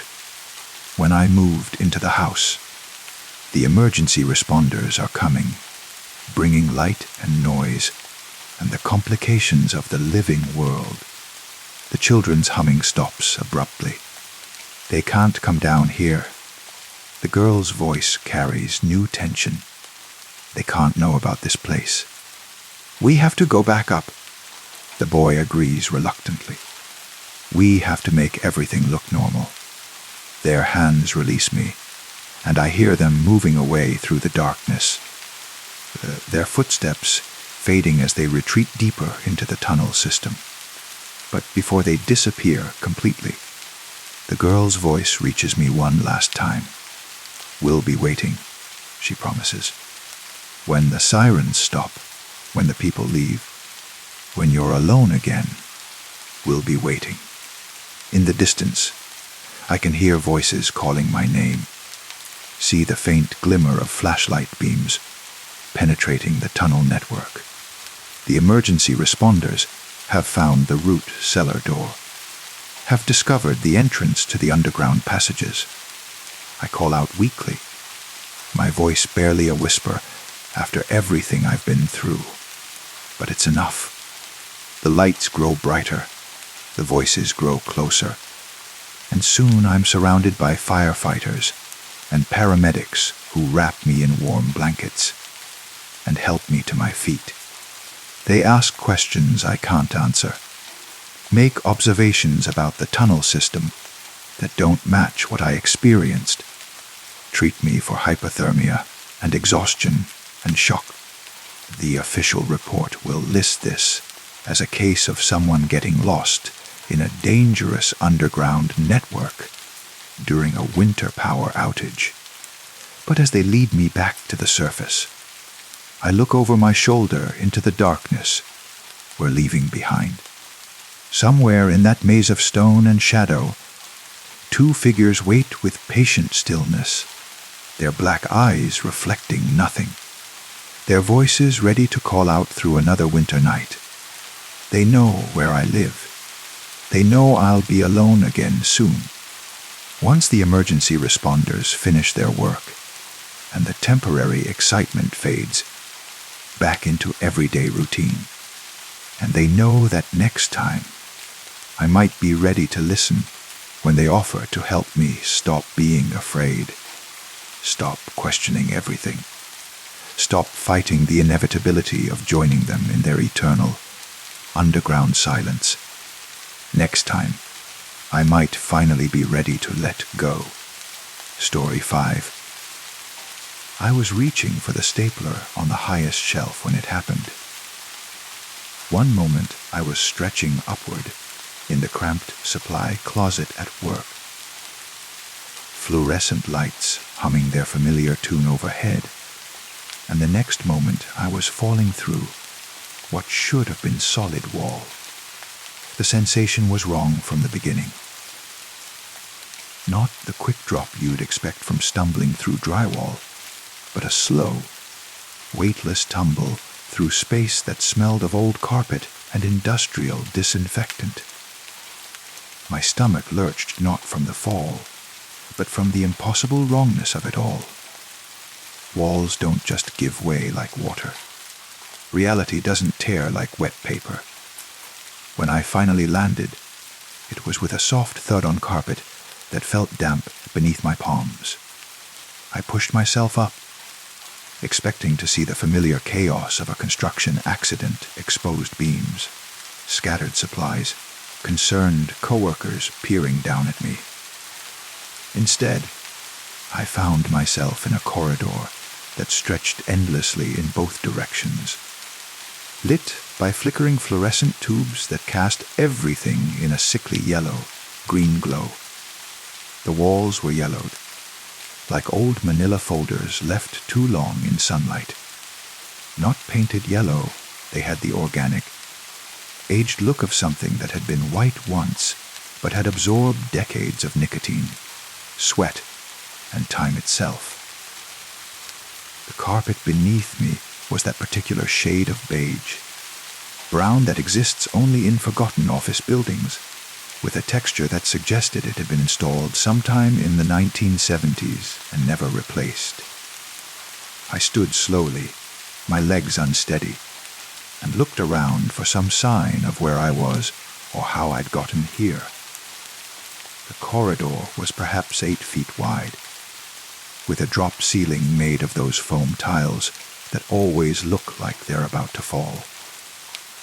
Some of them were water, stained, others slightly askew, creating an uneven patchwork above my head. The fluorescent lights buzzed with electrical conversation, some steady, others flickering in irregular rhythms that made my eyes water when I looked directly at them. The sound was omnipresent, a constant electrical humming that seemed to vibrate inside my skull rather than simply entering through my ears. I called out, my voice echoing strangely in the narrow space. "Hello, is anyone there?" The sound seemed to be absorbed by the yellowed walls almost immediately, dying just a few feet from my mouth, as if the air itself was too thick to carry it far. There was no answer, of course. Just the endless buzz of fluorescent lights, and a sound I was only beginning to notice. A subtle background noise like air circulation, but irregular, almost organic. Like breathing, but too slow and too deep to belong to any human. I chose a direction left and began walking. My footsteps were muffled by the damp carpet, creating a soft padding sound that joined the electrical humming in an unsettling rhythm. Left foot, buzz, right foot, buzz, left foot, buzz. After a while, the rhythm began to feel like a heartbeat, as if I were walking through the circulatory system of some vast, sleeping creature. The corridor continued without variation for what felt like hundreds of yards. Same yellowed walls, same water-stained ceiling tiles. Same carpet that squished slightly under my weight. There were no doors, no windows, no intersections, just endless, monotonous passage stretching ahead and behind. I tried to make sense of what had happened. Buildings don't work this way. You can't fall through a supply closet wall and end up in a corridor that seems to have no beginning or end. But the evidence of my senses was undeniable. I was here, wherever here was, walking through a space that shouldn't exist. After what felt like 20 minutes of walking, I came to my first intersection. 3 passages branched off from the main corridor, one to the left, one to the right, and one straight ahead.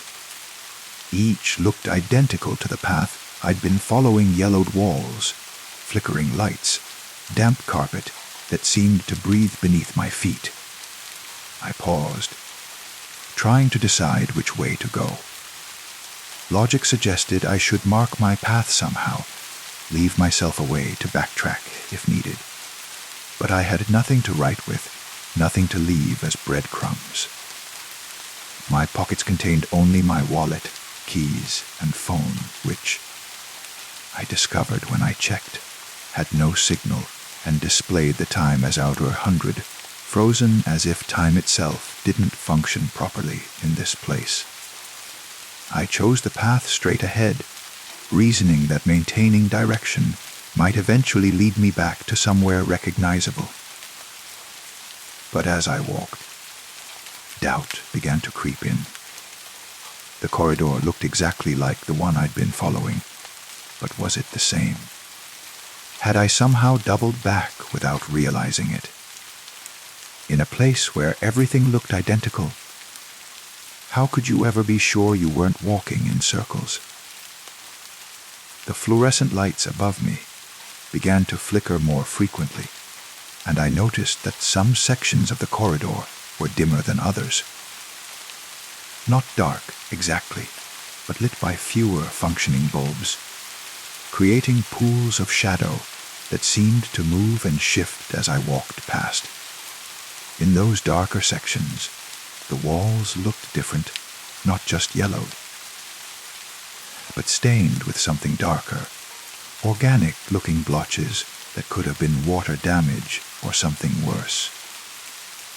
I was beginning to understand that this place operated by different rules than the world I knew. The corridor ahead of me seemed to stretch infinitely. But when I looked behind me, the path I'd just walked appeared to fade into dimness much sooner than it should have. It was as if the place only fully existed in my immediate vicinity, everything else becoming vague and indistinct beyond a certain distance. The sound of breathing was getting stronger now. That slow, deep circulation of air that seemed to come from the walls themselves. Sometimes I thought I could hear other sounds, mixed in with it distant footsteps, the whisper of fabric against carpet, soft scratching noises that could have been mice in the walls or something else entirely. I passed another intersection, then another. Each time, I tried to maintain my sense of direction, but the identical nature of every passage made it increasingly difficult. The yellowed walls all looked the same. The ceiling tiles all had the same random pattern of water stains. The carpet all had the same damp, spongy texture that made soft squelching sounds when I stepped in certain spots. It was at the 4th or 5th intersection that I first saw the footprints. They were barely visible in the dim fluorescent light, slight depressions in the carpet that could have been made by someone walking this way recently. Or they could have been old impressions, artifacts of whoever had walked these corridors. Before the carpet became permanently damp, and unable to spring back to its original shape. I knelt down to examine them more closely. They were about the same size as my own feet, but something about their shape was wrong. The heel impression was too deep, the toe area too narrow, as if made by someone whose foot bent in ways human feet shouldn't bend. Standing up, I felt a chill that had nothing to do with the temperature of the air, which I realized I hadn't consciously noticed until now. The air wasn't warm or cold. It existed in some neutral zone that made me forget I was breathing it until I focused on it deliberately. But now, looking at those wrong-shaped impressions in the carpet, I became acutely aware of every breath, every subtle change in air pressure around me. I followed the footprints, telling myself it was better than wandering aimlessly. If someone else was here, they might know the way out. But with each step, the prints seemed to become clearer, more defined, as if whoever had made them was getting closer rather than farther away. The corridor ahead began to curve slightly, the first deviation from straight lines I'd encountered since arriving in this place. As I followed the curve, the fluorescent lights became more erratic, some flickering rapidly, others going dark for several seconds before humming back to life. In the intermittent darkness, I thought I saw movement ahead, a shadow crossing from one wall to another, too quick and fluid to be human. I stopped walking and listened carefully. The electrical buzzing continued, but underneath it, I could now hear something new, a soft scraping sound, rhythmic and deliberate, like fingernails being dragged across drywall. It was coming from somewhere ahead of me, just beyond the curve where the lights were dimmest. My rational mind told me to turn around, to find another path, to avoid whatever was making that sound. But a deeper part of me, the part that had been growing stronger since I'd arrived in this impossible place, whispered that it didn't matter which direction I went. In a space that seemed infinite and identical in all directions, running was meaningless. There was nowhere to run to, so I kept walking toward the sound. The scraping grew louder as I approached, and I began to make out other details. A soft rustling, like fabric or paper being moved. Occasional wet sounds that I didn't want to identify, and underneath it all, breathing, not the slow, ambient circulation I'd been hearing from the walls, but faster, more urgent breathing that was definitely coming from something alive. I rounded the curve and saw it. A figure was crouched against the far wall, its back to me, moving its arms in steady, repetitive motions. In the flickering light, I couldn't make out details, but its proportions seemed wrong, too thin, too angular, with joints that bent in directions that made my eyes hurt to follow. The scraping sound was coming from its fingers, which were dragging across the yellowed wall in long, parallel lines. As I watched, I realized it was writing something, or trying to write something, but the walls weren't taking the marks. The surface remained smooth and unblemished, despite the obvious effort being put into marking it. I took a step back, and the wet carpet squelched under my foot. The figure stopped moving. Slowly, impossibly slowly, it began to turn toward me. I caught a glimpse of its face, or what should have been its face, in the unstable light, and my mind simply refused to process what I was seeing. It was as if someone had tried to draw a human face from memory, but had forgotten several crucial details about how features were supposed to connect to each other. I ran. Behind me, I heard the scraping stop entirely, replaced by a new sound: wet footsteps on carpet, moving much faster than should have been possible, given the figure's crouched position. But I didn't look back. I couldn't look back.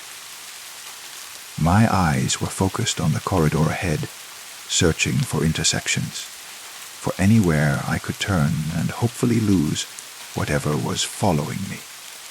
The fluorescent lights seemed to flicker in response to my panic, creating a strobe effect that made my running feel like a series of still photographs. In the spaces between light, I couldn't tell if the corridor ahead was clear or if there were obstacles, other figures, other things that belonged in this place and knew its rules better than I did. I took a left turn at the next intersection without slowing down, then another left, then a right. But no matter which direction I chose, the corridor looked the same. Yellowed walls, water-stained ceiling, damp carpet that absorbed the sound of my footsteps and turned my running into a muffled, dreamlike flight through endless sameness. When I finally stopped, gasping and dizzy from the strobing lights, I realized I could no longer hear the wet footsteps behind me, but I wasn't relieved. In a place like this, the absence of a threat didn't mean safety. It just meant the threat had become invisible. I leaned against the wall to catch my breath and immediately regretted it. The surface was warm, warmer than room temperature, and seemed to pulse slightly under my palm like skin over a slow heartbeat. I jerked my hand away and saw that it had left a damp print on the yellowed surface, not from moisture on my palm, but as if the wall itself had secreted something in response to my touch. Looking around, I began to notice other details I'd missed in my initial panic. The ceiling tiles weren't all the same after all. Some had small holes in them, perfectly round, as if something had been pushed through from above. The carpet pattern, which I'd thought was random, actually repeated every 12 feet or so, meaning I could theoretically use it to measure distances and track my progress. But progress toward what? In every direction I looked, the corridor extended beyond the reach of the flickering fluorescent light. There were no signs, no exit markers, no indication that this place had ever been designed for human navigation. It was as if I'd stumbled into the forgotten spaces between real places, the architectural equivalent of the margins of a page. I started walking again, this time trying to be more systematic. I would follow each corridor until it ended or intersected with others, mapping the layout in my mind. If this place had any logic to it at all, eventually I should be able to find some kind of pattern, some way out. But as I walked, the place seemed to actively resist my attempts to understand it. Corridors that should have led back to familiar intersections instead opened onto new passages I'd never seen before. The fluorescent lights seemed to dim and brighten in response to my presence, creating a constantly shifting landscape of shadow and sickly illumination. And always, there was the sound of breathing from the walls, as if the entire structure was alive and aware of my movement through its body. I began to lose track of time. My phone remained frozen at 100, but my body told me hours were passing. I should have been getting hungry, thirsty, tired. But I felt none of these things. It was as if my physical needs had been suspended along with time, leaving only the psychological pressure of being trapped in an impossible space. The footprints appeared again, sometimes in clusters, sometimes in single lines leading down corridors I hadn't explored yet. They were always the same wrong shape, always pressed just slightly too deep into the damp carpet. Sometimes they appeared in places where I was certain I'd seen clean floor just moments before, as if they were being created by my observation rather than by actual movement. I began to talk to myself, just to hear a human voice in the endless, buzzing silence. I narrated my movements, described what I was seeing, tried to maintain some sense of my own identity in a place that seemed designed to make individuals disappear into its endless, identical corridors. Intersection ahead, I would say. 3 passages. Left looks darker than the others. Middle passage has more water stains on the ceiling. Taking the right passage because I need to pick something, and right feels like progress, even when it probably isn't. But even my own voice began to sound strange after a while, echoing in ways that didn't match the acoustic properties of the narrow corridors.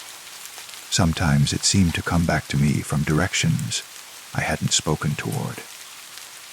Sometimes it carried undertones I hadn't put into it, harmonics that suggested other voices speaking along with mine. I found the first room after what felt like days of walking. It was just a slight widening in the corridor, barely large enough to be called a room at all.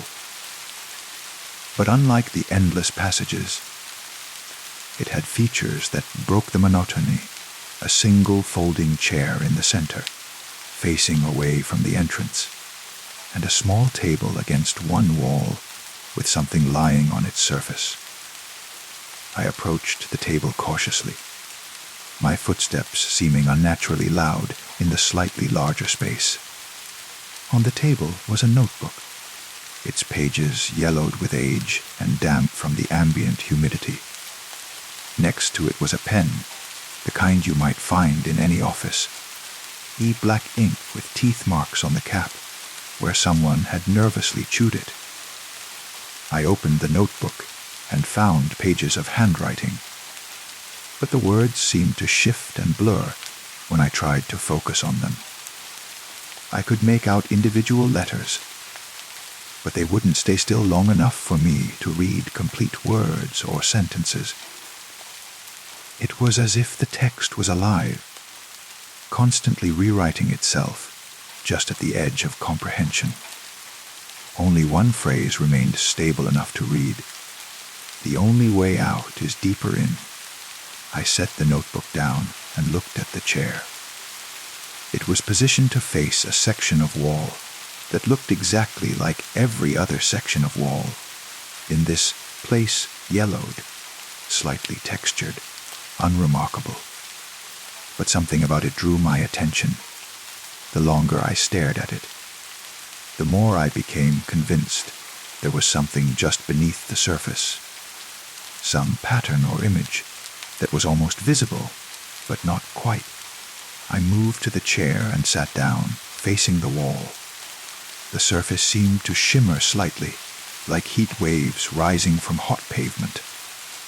As I watched, the shimmer began to take on more definite shapes, lines, and curves that suggested architecture. But architecture that followed different rules than the corridors I'd been walking through. In the wall, I began to see other spaces, rooms within rooms, corridors that curved through dimensions that didn't exist in normal geometry, staircases that climbed in directions that had no names. And moving through these impossible spaces, I saw figures human, shaped but wrong in the same way as the one I'd encountered earlier, their movements too fluid, their proportions subtly incorrect. The vision grew clearer, and I realized I was seeing the true extent of this place. The corridors I'd been walking were just the surface layer. the most accessible level of something vast and complex that extended both inward and outward from physical reality. The back rooms. I found myself thinking, though I didn't know where that name came from. As I sat in the chair, staring into the wall, vision. I began to understand that the figures I was seeing weren't intruders like me. They belonged here. They had always belonged here. Some of them might have been human once, but the back rooms had claimed them, absorbed them, transformed them into something that could exist comfortably in this space where normal rules didn't apply. And I was becoming one of them. The realization didn't come as a shock, but as a gradual dawning, like slowly waking up from a dream. I'd been in this place long enough that my body had stopped sending me hunger signals, thirst signals, fatigue signals. The part of me that needed food and water and rest was being quietly replaced by something that could sustain itself on the electrical hum of fluorescent lights and the organic breathing of impossible walls. I stood up from the chair, but I didn't leave the room. Instead, I walked to the wall and pressed my palm against it, feeling that same warm pulse I'd noticed before. But now it didn't repel me. It felt welcoming, familiar, like coming home after a long journey. The wall began to give way under my hand, not breaking or cracking, but becoming permeable, like pressing into thick liquid. I could feel other spaces on the other side, deeper levels of the back rooms that most visitors never discovered because they spent all their time trying to escape rather than exploring. But I was no longer trying to escape. The thought of returning to my old life, the office job, the supply closet, the ordinary world of solid walls and predictable physics seemed increasingly foreign. That place felt like a dream now, a simple, limited reality I'd outgrown. I pushed my hand deeper into the wall and felt it close around my wrist like a warm, damp handshake. On the other side, I could sense vast chambers filled with impossible geometries, corridors that looped through time as well as space, rooms where the laws of perspective had been rewritten by architects who understood dimensions humans had no names for. This was where I belonged now. Not in the yellow corridors with their flickering fluorescent lights, but deeper in the spaces where the back rooms revealed their true nature, where the breathing walls exhaled thoughts instead of air, and where footprints in damp carpet were messages written in a language I was finally beginning to learn. I pulled my hand back from the wall and walked to the notebook on the table. This time, when I opened it, the words stayed still long enough for me to read. Day unknown. Found the first room today. The chair faces a wall that shows other levels. I think it's an invitation. Day unknown tried to count the intersections, but the numbers don't stay consistent. 7 paths becomes 3 becomes infinite, depending on how you count. Space works differently here. Day unknown saw another person today, or what used to be a person. They were changing, adapting. Their movements were more fluid, more efficient for this environment. I think they were trying to show me something. Day unknown. The footprints aren't from other people. They're from other versions of me, from the paths I didn't take, the turns I didn't make. Every choice creates a new set of prints, and they all lead to the same place eventually. Day unknown, I understand now. The only way out is deeper in, but out is the wrong word. There is no out. There is only further in. Until you become part of the structure itself, until your thoughts become the breathing in the walls and your footsteps become the patterns others follow.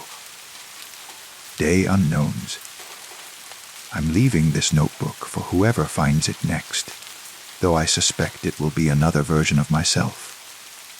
The chair is waiting. The wall is ready. The deeper levels are calling, and I'm finally ready to answer. I set the notebook down and looked at my own handwriting filling the pages. When had I written this? I had no memory of it. But the words felt true, felt like thoughts I'd been thinking without realizing it. I sat back down in the chair and faced the wall. This time, instead of just watching the visions of deeper spaces, I reached toward them. The wall parted like water, and I felt myself being drawn forward, not just physically but ontologically, my existence flowing into new configurations that made sense in this place of impossible architecture. Behind me, I heard footsteps on damp carpet, someone else who had fallen through reality and found themselves in the endless yellow corridors. I wanted to turn around, to warn them or welcome them or explain what was happening, but I was already too far into the wall, too deep into the transition to speak in words they would understand. Instead, I left my footprints behind me, pressed into the carpet in shapes that were almost human but not quite, leading from the entrance to the chair to the wall. A path for them to follow when they were ready. When they had walked the corridors long enough to understand that escape was just another word for transformation. The fluorescent lights flickered behind me as I passed through the wall entirely, leaving the yellow corridors for spaces that had no names, no colors that existed in normal spectrums.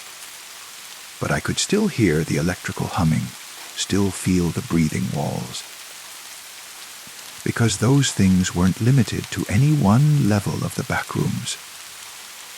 They were the heartbeat of the entire structure. The proof that this place was alive and aware, and had been waiting patiently for each of us to stop running and start exploring. In the deeper levels, I found others who had made the same journey. They moved like liquid shadows through geometries that hurt to perceive directly. But their presence was comforting rather than threatening. They had learned to exist here, to thrive in spaces where human logic was just one option among infinite possibilities. And I was learning too. With each breath of the thick, electric air, with each step on floors that existed in more dimensions than I had words for, I felt myself becoming something new. Not less human, but more than human, adapted for a reality that was larger and stranger and more wonderful than the small world I'd left behind. Sometimes, when the electrical humming reached just the right frequency, I could hear echoes from the surface level, the sound of new visitors walking the yellow corridors, counting intersections, leaving footprints in damp carpet. They were afraid, most of them, desperately seeking exits that didn't exist in the form they imagined. But eventually, if they walked long enough, if they listened carefully to the breathing walls and followed the strange footprints to their source, they would find the first room. They would sit in the chair and see the vision in the wall. They would read the notebook and recognize their own handwriting, their own thoughts transcribed in a hand they didn't remember moving. And then they would understand, as I had understood, that the back rooms weren't a prison or a mistake or a glitch in reality. They were an invitation, a doorway to spaces that existed outside the narrow confines of ordinary physics, whereby consciousness could explore forms and possibilities that had no names in any human language. The only way out was deeper in, and deeper in was exactly where I wanted to be. I moved through chambers where time flowed in spirals, past corridors where my footsteps echoed from tomorrow and yesterday simultaneously. The fluorescent lights had been replaced by illumination that came from the walls themselves, a warm, organic glow that pulsed in rhythm with my heartbeat, or perhaps my heartbeat was synchronizing to its rhythm. In the deepest spaces I'd yet discovered, I found a room that was somehow familiar despite being unlike anything I'd ever seen. The walls curved in directions that didn't exist, covered with patterns that seemed to shift and change when I wasn't looking directly at them. In the center of the room was a desk, and on the desk was a computer terminal displaying a simple message. "Welcome home." I sat at the desk and found my hands moving to the keyboard without conscious direction. I began to type, though I wasn't sure what I was writing until the words appeared on the screen. Personal log, integration day unknown. The transition is complete. What I thought was getting lost was actually being found. The back rooms aren't separate from reality. They're the infrastructure underneath reality, the framework that holds ordinary space together. I can see it all now, from here in the deep levels. The yellow corridors are just the reception area, the place where visitors wait until they're ready to go deeper. Most of them spend their time trying to find exits, but the exits aren't doors back to the old world. They're passages to new worlds, new ways of being, new forms of consciousness that can exist in impossible spaces. I'm not trapped here. I'm expanded here. My awareness extends through multiple levels simultaneously, experiencing dimensions that don't have names, but feel as natural as breathing. The other entities I was afraid of aren't monsters, they're graduates, beings who have learned to thrive in non-linear reality. And now I'm becoming one of them. Not losing my humanity, but transcending its limitations. The person who fell through the supply closet wall was a caterpillar. What I'm becoming in these deeper levels is the butterfly. For anyone reading this who finds themselves in the yellow corridors, afraid and looking for exits, stop running. Start exploring. The footprints you're following aren't leading you into danger. They're leading you home. To a version of home that's larger and more wonderful than anything you left behind. The breathing you hear in the walls isn't a threat. It's the sound of the back rooms dreaming, and you're part of that dream now. You always were. You just needed to fall through the right wall to remember. I stopped typing and looked around the impossible room.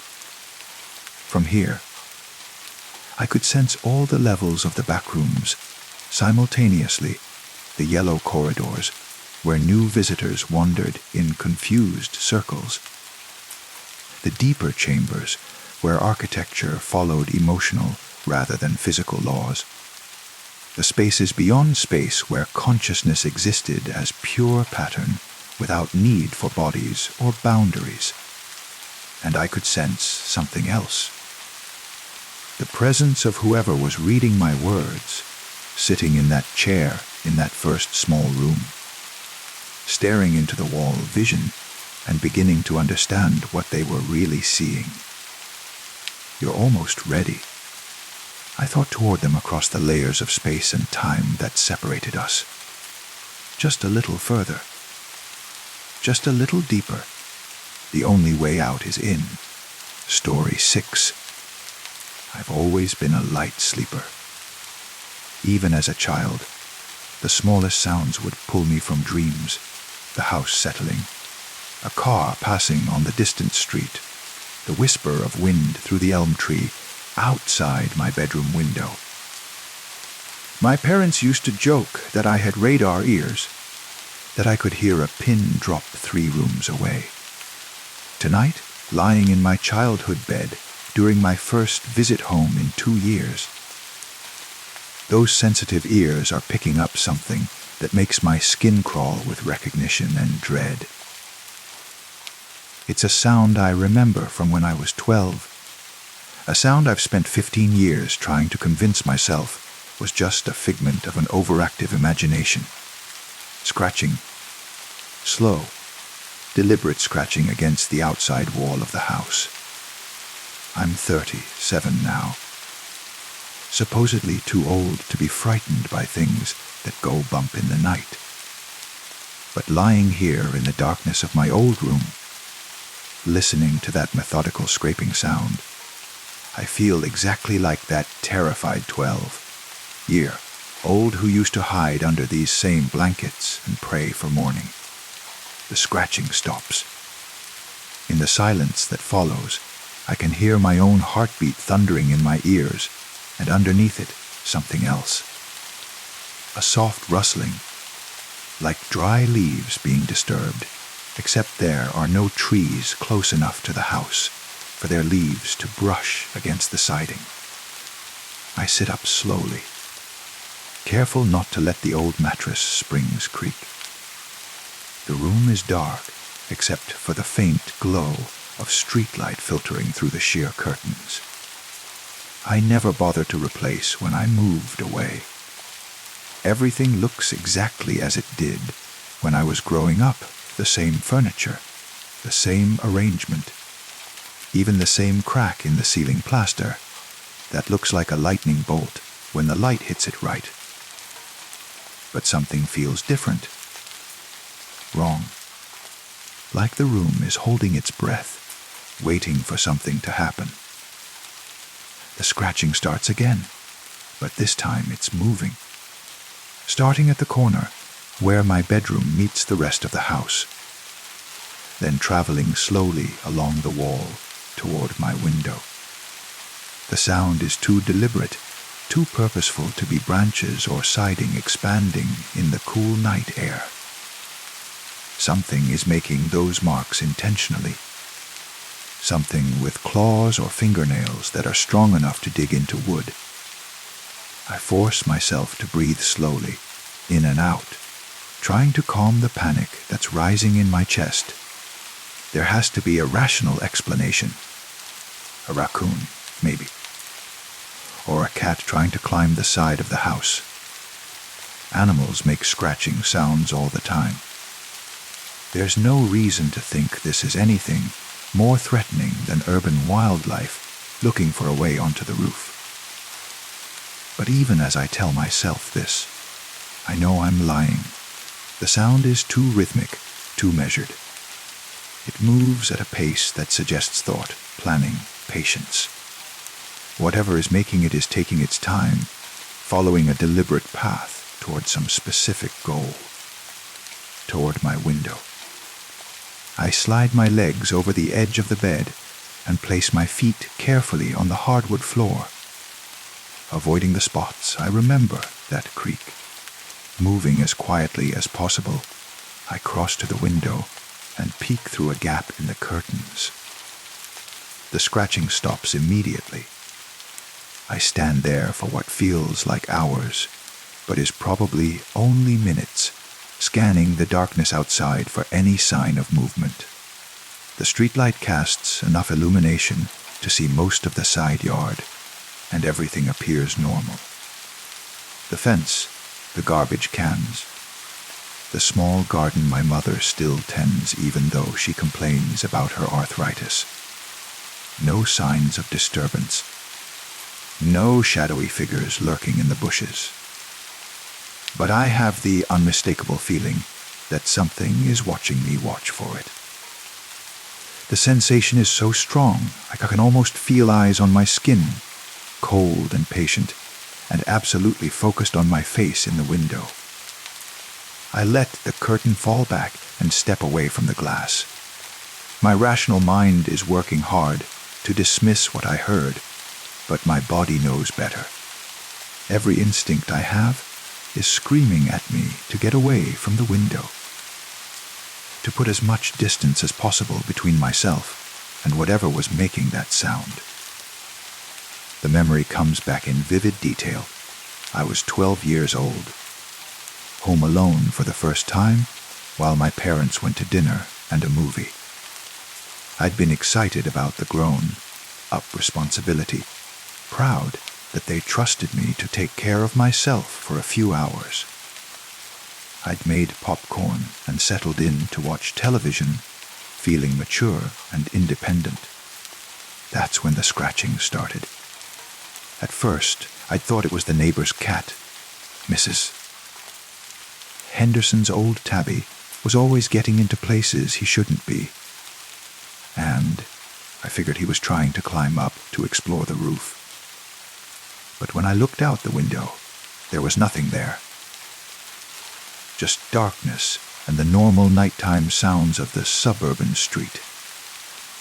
The scratching continued, moving around the house in a slow circuit. First along the living room wall, then around to the kitchen, then up the stairs' exterior wall toward the second floor. Toward my room. I'd called my parents, but this was before cell phones were common, and they were already at the theater. The babysitter they'd arranged had canceled at the last minute, which was why I was alone in the first place. I had no one to call, no adult to reassure me that everything was fine. So I'd hidden in my room, lights off, listening to that slow, patient scratching as it made its way around the house. It had taken almost an hour to complete the circuit, and when it reached my window, it had stopped for a long time. I'd lain in bed, covers pulled up to my chin, certain that whatever was out there was studying my window, planning its next move.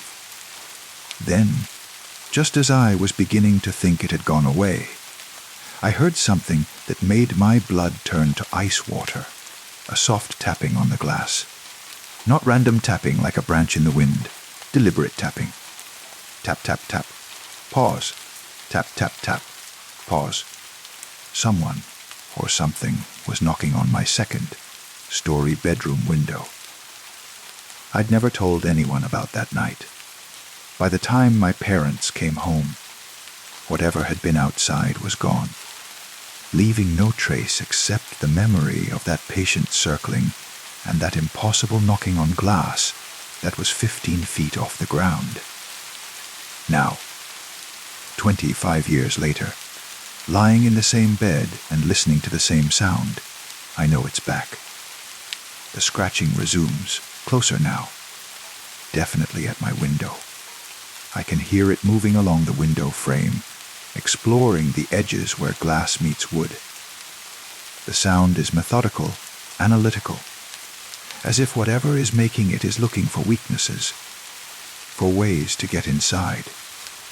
I grab my phone from the nightstand, but like that night so many years ago, I have no one to call. My parents are both gone now, Dad 5 years ago, Mom just last spring, which is why I'm here settling the estate. The house feels too empty without her presence, too quiet except for the sounds that shouldn't be there. The scratching stops again, and in the silence, I hear something new. A soft thudding sound, rhythmic and regular. It takes me a moment to identify it. Something climbing. Whatever is outside my window is pulling itself up, using claws or hands or something in between to grip the siding and haul its weight higher, toward the roof, or toward the window itself. I don't want to look.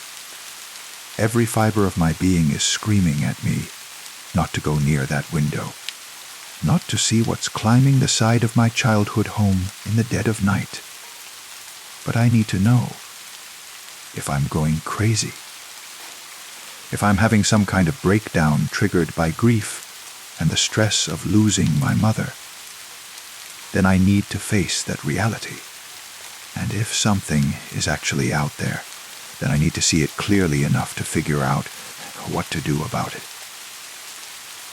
Moving as silently as possible, I approach the window again. This time I don't peek through the curtains. Instead, I press my ear to the glass, listening for any sound from the other side. What I hear makes my knees nearly buckle breathing. Slow, deep breathing that sounds almost human, but not quite. There's a wet quality to it, like air passing through a throat that isn't shaped quite right. And it's close, so close I can feel the vibrations through the glass against my ear. Whatever is out there is right on the other side of the window. I jerk my head back from the glass and stumble backward, nearly tripping over my own feet. My heart is hammering so hard, I'm afraid it might stop entirely. I need light. I need to see what I'm dealing with. I need to break the spell of darkness that's making this all seem like a nightmare. I reach for the bedside lamp, but freeze with my hand on the switch. If I turn on the light, whatever is outside will be able to see me clearly. But more than that, I'll be able to see it. And some deep part of me, the part that's been carrying the memory of that night when I was 12, knows that seeing it clearly is not something I want to do. The breathing continues, steady and patient. It's not the rapid breathing of an animal that's climbed up the side of a house and is now tired from the effort. It's the controlled breathing of something that's exactly where it wants to be, doing exactly what it planned to do. Waiting. A new sound joins the breathing, a soft sliding noise, like fingernails being dragged slowly down the glass. Not scratching to get in, but exploring the surface, testing its smoothness, its thickness. The sound makes my teeth ache, like fingernails on a blackboard, but somehow worse, more personal. I back toward the bedroom door, thinking I'll go downstairs, turn on all the lights, maybe call the police. Let them deal with whatever prowler or disturbed person is climbing around on houses in the middle of the night. But as I reach for the doorknob, a new sound stops me cold, tapping.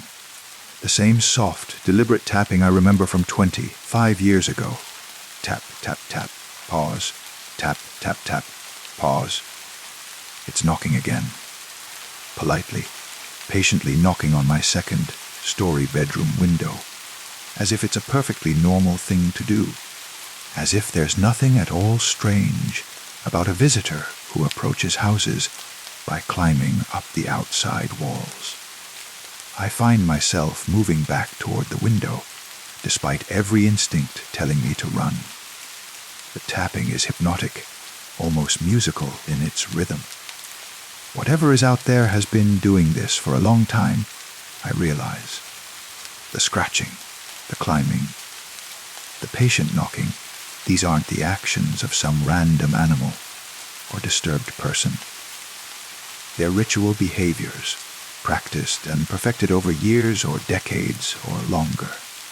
The tapping stops, and the silence that follows is somehow more terrifying than any sound could be. I stand in the middle of my childhood bedroom, barefoot on the cold hardwood, straining to hear any indication of what the thing outside is doing now. Then I hear my name, not spoken, but whispered so softly it might be the wind, except there is no wind tonight. The sound seems to come through the glass itself, as if whatever is out there is pressing its mouth directly against the window and breathing my name into the gap between the panes. Sarah, it whispers, and the sound makes my skin crawl because it knows who I am. This isn't random. This isn't coincidence. Whatever has been visiting this house, it's been waiting specifically for me to come back. I remember something else from that night, when I was 12. In the morning, when my parents returned home, and I finally worked up the courage to look out the window, there had been marks on the siding. Long, parallel scratches in the wood, too deep and too deliberately placed to be from any normal animal. My father had noticed them too, and spent the morning examining them with a puzzled frown. "Looks like something with claws," he'd said. "But I can't figure out what could make marks like these so high up on the house." He'd eventually decided it must have been a raccoon, despite the fact that the scratches were far too large and spaced too widely apart to come from raccoon claws. We'd never talked about it again. But I'd caught him looking up at my bedroom window sometimes, the same puzzled frown creasing his forehead. Now I understand what he was trying to figure out. He knew on some level that those marks hadn't been made by any ordinary animal. He just didn't want to believe the alternative. The whispering continues, my name repeated over and over in that soft, patient voice that sounds almost human but carries undertones that no human throat could produce. And underneath the whispers, I can hear something else soft, scratching that I realize is coming from multiple points around the window frame. It's not just tapping on the glass anymore. It's working on the window itself, testing the latches, exploring the places where the frame might be weak or loose.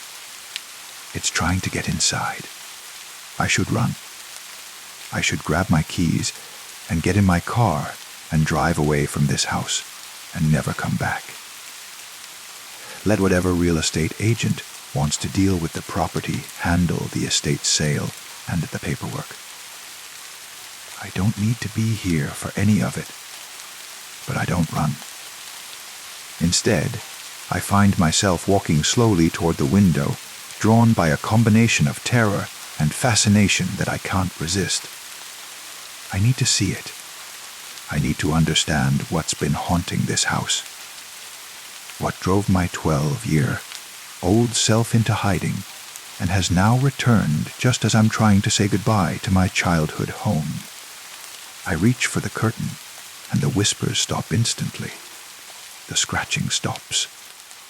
Even the soft breathing sound disappears, leaving only the normal nighttime sounds of the house settling and the distant hum of the refrigerator downstairs. Whatever is outside knows I'm about to look at it, and it's waiting to be seen. My hand shakes as I grip the edge of the curtain.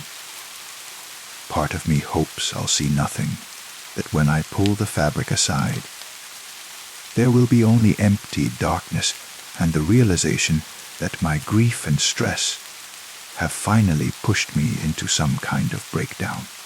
I can handle being crazy.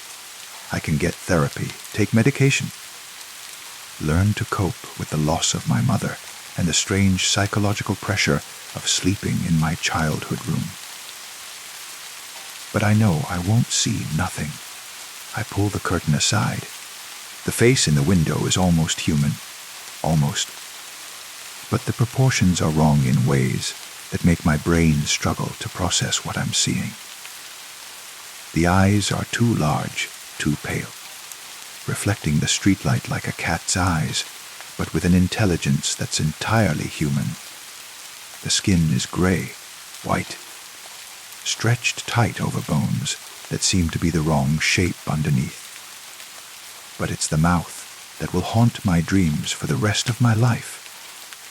Too wide, stretching nearly from ear to ear, filled with teeth that are perfectly white and perfectly sharp, and arranged in rows like a shark's. When it sees me looking, it smiles, And that smile is like looking into the face of every nightmare I've ever had. The creature, for there's no other word, that fits, is hanging from the roof overhang by one hand, its body pressed against the window in a pose that should be impossible to maintain. Its free hand is pressed against the glass, and I can see that its fingers end not in normal fingernails, but in claws that are at least 2 inches long. It taps those claws against the glass in the same pattern I heard earlier. Tap, tap, tap, pause, tap, tap, tap, pause. All the while maintaining that impossible smile and staring at me with eyes that seem to see right through me. I want to scream, but no sound comes out. I want to run, but my legs won't move. I can only stand there frozen, staring back at something that should not exist. Something that has apparently been watching this house and waiting for me to return. The creature's mouth moves, and I hear my name again, clearer now. Sarah. Its voice is a whisper that somehow carries through the glass as if the window weren't there at all. Sarah, let me in. I shake my head, finally finding the ability to move. I back away from the window, but the creature's pale eyes follow me, and its smile never wavers. I've been waiting, it whispers, and now I can hear it even though I'm across the room. The voice seems to come from inside my own head rather than through my ears. So long, Sarah, waiting for you to come home. What do you want? I manage to say, my voice barely audible even to myself. To finish, it replies, and the words make my blood turn to ice, because they suggest this isn't the beginning of something, but the continuation of something that started 5 years ago, when I was 12 and alone and terrified. The creature shifts position against the window, moving with fluid grace that no human could manage while hanging from a roof overhang. Its claws trace patterns against the glass, not trying to break it, but drawing symbols or letters that I can't quite make out in the dim light. You've grown up. It observes, and there's something almost paternal in its whisper, as if it's proud of how I've developed over the years. But you still smell the same, still taste the same, taste the same. When has it ever tasted me? But even as the question forms in my mind, I remember things from my childhood that I'd forgotten or dismissed. Waking up with small cuts on my arms that my mother assumed came from playing outside. Dreams of being touched by cold hands while I slept. Mornings when I'd felt strangely tired, despite sleeping through the night, as if something had been draining my energy while I was unconscious. You fed on me. I whisper, the realization hitting me like a physical blow. When I was a child, you were feeding on me. The creature's smile widens, showing more of those perfect, sharp teeth. Just a little, it admits. Just enough. You were so young, so full of life. I could take what I needed without you ever knowing. But I did know. I knew something was wrong. You knew I was there, it agrees. But you never saw me clearly. Not until tonight. I've been so careful, so patient. Waiting until you were ready to understand, ready to accept what you really are. What I am. The question comes out strangled, because some part of me already knows I don't want to hear the answer. My child, the creature whispers, and its voice is filled with genuine affection. My little girl, all grown up and ready to come home. You've always been mine, Sarah. And from the first night I tasted your dreams, you belonged to me. The room seems to tilt around me, and I have to grab the doorframe to keep from falling. That's not possible. I'm human. I have a normal life, a normal job, normal relationships. Do you? It asks. And the question hits me like a slap because suddenly I'm remembering all the ways my life has never been quite normal. The insomnia that's plagued me since childhood. The way animals react to me, either cowering in fear or showing unusual aggression. The relationships that always end with people telling me there's something about me they can't quite put their finger on, something that makes them uncomfortable. The dreams, always the dreams, filled with shadows and whispered voices, and the feeling of being watched by things that shouldn't exist. You're like me, the creature continues, its voice now coming from multiple directions at once, as if it's somehow inside the room with me, despite still being visible at the window. Half and half. Human enough to walk among them, but other enough to belong with me. I've been waiting so long for you to mature, to develop your full potential. I'm not like you, I say, but the words sound hollow even to myself. Look in the mirror, Sarah. I don't want to, but I find myself turning toward the mirror on my old dresser. In the dim light, my reflection looks normal at first glance. But as I stare, I begin to notice details that make my stomach clench with horror. My eyes are reflecting the street light coming through the curtains, just like the creature's eyes. The reflection has a pale, silvery quality that human eyes shouldn't have. And when I smile, when did I start smiling? My teeth look sharper than they should, more pointed. You see, the creature whispers, and now its voice is definitely coming from inside the room. You've always been mine. The feeding when you were young, it changed you, made you into something between what you were and what I am. All these years, you've been growing into your true nature. I spin around, but the creature is no longer at the window. The curtains are still, the glass is empty, but I can feel its presence somewhere in the darkness of the room. Where are you? I demand, my voice stronger now, fueled by anger rather than fear. Everywhere, it replies, and I realize the voice is coming from me. From my own throat, my own mouth, even though I'm not speaking the words. Inside you. I've always been inside you, Sarah. Waiting. My reflection in the mirror is changing as I watch. My skin is taking on that same gray, white pallor. My features becoming more angular, more alien. The transformation isn't sudden or dramatic. It's subtle, gradual, like watching time.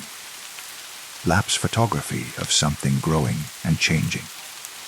This is what you really are, my own voice says, though I'm not controlling the words. This is what you were always meant to become. Stop fighting it. Accept it. Come home. I close my eyes, trying to shut out the reflection, trying to deny what I'm seeing. But behind my closed lids, I can see other things, memories that aren't quite my own. Glimpses of the creature moving through darkness, feeding on sleeping children, marking those who carry the right genetic markers for transformation. I see myself at age 12, not cowering in terror as I remembered, but standing at the window with my face pressed against the glass, staring out at the creature with fascination rather than fear.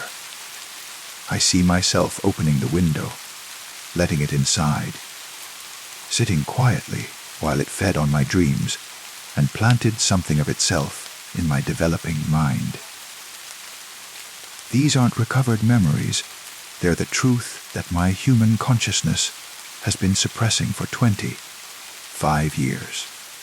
You let me in, I whisper, opening my eyes and staring at my transformed reflection. I let you in. You invited me. My reflection agrees. But now it's moving independently, gesturing and speaking while I stand still. You were lonely. Your parents worked so much, never really saw you. But I saw you. I chose you. I made you special. The anger comes then, hot and clean and entirely my own. You made me a monster. I made you free. It counters. Free from the limitations of pure humanity. Free from aging and death, and all the small fears that plague ordinary people. You belong to the night now, to the spaces between sleeping and waking. You can feed on dreams and fears, and all the rich emotions that humans produce in the darkness. I don't want that. Don't you? My reflection tilts its head, studying me with those pale, reflecting eyes. Haven't you always felt different? Haven't you always known you were meant for something more than the ordinary world offers? This is your inheritance, Sarah. This is your birthright. I think about my life over the past 25 years. The insomnia that keeps me awake while others sleep, giving me access to their dreams. The way I can sense what people are feeling even when they try to hide it.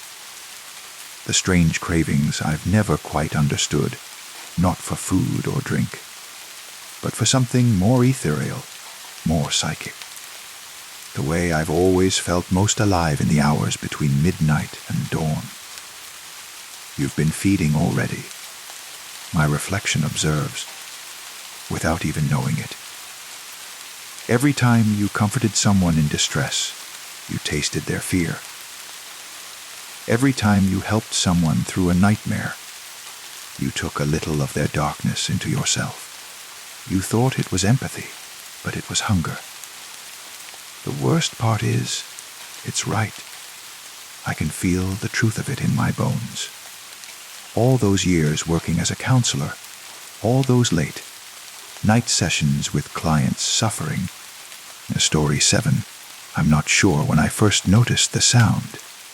It starts small, barely perceptible, beneath the constant hum of fluorescent lights and the soft whisper of air moving through vents I cannot see. A rhythmic tapping, like fingernails against wood, echoing from somewhere deeper in these endless corridors of yellow wallpaper and stained carpeting. The corporate retreat was supposed to last 3 days.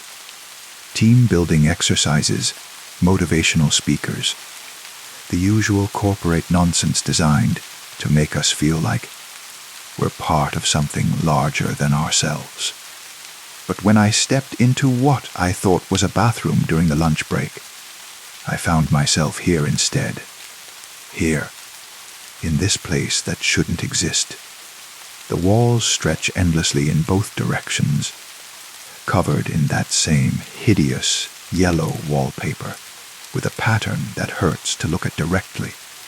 The carpet beneath my feet is a mottled brown that might once have been beige, worn thin in places and stained with substances I don't want to identify. Above, fluorescent lights flicker in no discernible pattern, casting everything in a sickly, uneven glow. I've been walking for hours now, maybe days. Time moves differently here, or perhaps it doesn't move at all. My watch stopped working the moment I arrived, its hands frozen at 2:47. Though whether that's AM or PM, I can no longer remember. The corridor branches occasionally, splitting into identical passages that lead to more identical passages. I've tried mapping my route, scratching marks into the wallpaper with my keys, but the marks disappear when I'm not looking directly at them, swallowed by the pattern as if they were never there at all. And always that sound. Tap, tap, tap. It's closer now, than it was when I first arrived, though I can never pinpoint its direction. Sometimes it seems to come from ahead of me, sometimes from behind, often from the walls themselves, as if something is trapped inside, trying to claw its way out, or in. My phone has no signal, of course. The screen shows full bars, but when I try to call for help, all I get is silence, so complete it seems to have weight, pressing against my eardrums like deep water. I've tried recording voice memos, documenting my experience, but when I play them back, all I hear is static punctuated by sounds. I don't remember making whispers in a voice that might be mine. Laughter that definitely isn't. The worst part is the sameness. Every few hours I convince myself I've found something different, a door, a window, a break in the endless pattern of yellow and brown. But when I get closer, it resolves into more of the same wallpaper and carpet and the buzz of lights that never quite illuminate enough. I've started to wonder if I'm moving at all, or if the corridor is moving around me, rearranging itself like a living thing that breathes in dimensions I can't perceive. Sometimes I turn around to find the path behind me has changed, branching where no branch was before, leading to rooms I've never seen, but that feel familiar in a way that makes my skin crawl. The hunger started on what I think was the second day, though it might have been the second hour or the second week. My stomach clenches and growls, but there's nothing here to sustain me, except the stale air that tastes of dust and something else, something organic and wrong. I've found water of sorts. Condensation drips from pipes that run along the ceiling in some sections, collecting in small puddles that reflect the fluorescent lights like oil on asphalt. It tastes metallic, bitter, but it keeps the thirst at bay, and that's all that matters now. Sleep is impossible. Not because I'm not tired, exhaustion weighs on me, like a blanket made of lead, but because every time I close my eyes, the sounds change. The tapping becomes more insistent, joined by other noises, footsteps, that match my own rhythm exactly, but come from the wrong direction. The sound of doors opening and closing, though I've seen no doors. Voices having conversations in languages that might be English but use words I don't recognize. When I force my eyes open, everything is silent again except for the eternal hum of electricity and that damn tapping. Tap, tap.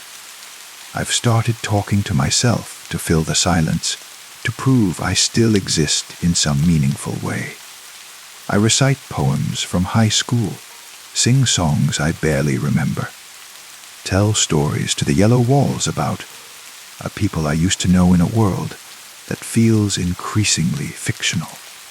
My name is David Chen, I say to the wallpaper, watching the pattern shift and swim in my peripheral vision.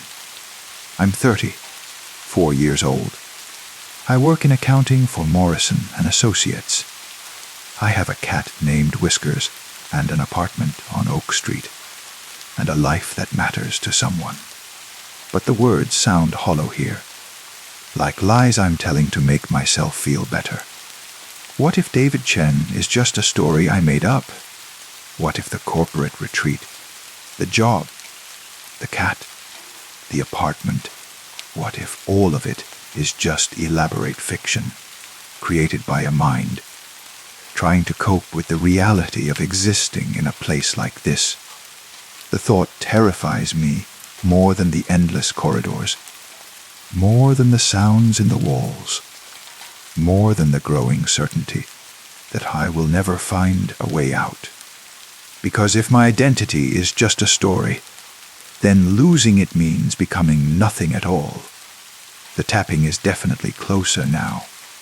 Sometimes I think I can see movement in my peripheral vision. Shadows that slip between the fluorescent lights and hide in the spaces where the wallpaper pattern creates optical illusions. But when I turn to look directly, there's nothing there except more yellow, more brown, more of the same infinite sameness. I've started to recognize certain sections of corridor, or at least I think I have. That stain on the carpet that looks like a face, that place where the wallpaper bubbles, slightly as if something is pushing against it from behind. That light fixture that flickers in a rhythm, almost like Morse code. But recognition might be another lie. This place seems designed to create false patterns, to make you think you're making progress when you're actually walking in circles. Or maybe there are no circles here, just an endless straight line that curves back on itself in dimensions human minds weren't meant to comprehend. I've stopped trying to find an exit. The concept of exit implies an entrance, and I'm no longer sure I entered this place in any conventional sense. Maybe I've always been here, and everything else David Chen, the corporate retreat, the world of offices and apartments and cats named Whiskers. Maybe all of that was the illusion. The fluorescent lights above me flicker in unison for just a moment, and in that brief darkness, I hear something that makes my blood freeze. Laughter, not human laughter. Something else. Something that understands humor in a way that has nothing to do with joy or amusement. It echoes from everywhere and nowhere, bouncing off the yellow walls and brown carpet, until it becomes a symphony of wrongness that penetrates my bones. When the lights stabilize, the laughter fades, but the tapping has stopped. The silence is somehow worse than the noise. I strain my ears, listening for any sound that might indicate I'm not alone, that somewhere in this maze of corporate hell there's another person, another survivor, another mind slowly dissolving in the face of infinite sameness. But there's nothing, just the hum of electricity and the whisper of air through vents, and the soft sound of my own breathing, which seems unnaturally loud in this vacuum of existence. I continue walking, because stopping feels like giving up, and giving up feels like dying, though I'm beginning to suspect the distinction might not matter here. My footsteps fall into a rhythm that matches the absent tapping, as if my body is trying to replace the sound that's gone missing. The wallpaper pattern seems more aggressive now, more insistent. The yellowed flowers and twisted vines pulse with their own sickly life, reaching out from the walls to brush against my vision like cobwebs. I try not to look at them directly, but avoiding the pattern means staring at the carpet, and the carpet has begun to show stains that weren't there before, dark spots that might be blood, or might be something worse. Hours pass, or minutes, or years. I find myself in a section of corridor that's subtly different from the others. The ceiling is slightly higher here, the lights a fraction brighter, and there's something that might be a door set into the left wall. My heart hammers against my ribs as I approach it. A door means possibility, means change, means maybe, just maybe, a way out of this yellow purgatory. But as I get closer, I see that it's not really a door at all, just a rectangular section of wallpaper that's slightly darker than the rest, creating the illusion of depth and shadow. I press my hands against it anyway, pushing, pulling, scratching with my fingernails until they bleed. The wallpaper gives slightly under pressure, soft and warm like skin, and for a moment, I think I feel something moving beneath it, something that pushes back. "Let me out," I whisper to the wall, and my voice cracks from dessous and desperation. "Please, just let me out." The wall doesn't answer, but the pattern shifts around my hands, flowers blooming and dying in fast forward, vines growing and withering in endless cycles. I snatch my hands back and see that my palms are stained yellow, as if the wallpaper has bled its color onto my skin. The stains don't wash off, no matter how hard I rub them against my clothes. They spread slowly, creeping up my wrists like jaundice or infection, marking me as something that belongs to this place now. I resume walking, trying to ignore the yellow patches that continue to bloom across my skin. They don't hurt, exactly, but they feel wrong, foreign, as if something is rewriting my body from the inside out. The tapping resumes without warning, sudden and sharp, and so close it might be coming from inside my own skull. I spin around, searching for the source, and catch a glimpse of something moving in the distance, a figure, human, shaped but wrong somehow, disappearing around a corner that shouldn't exist. I run toward it, my feet slapping against the worn carpet, my breath coming in sharp gasps.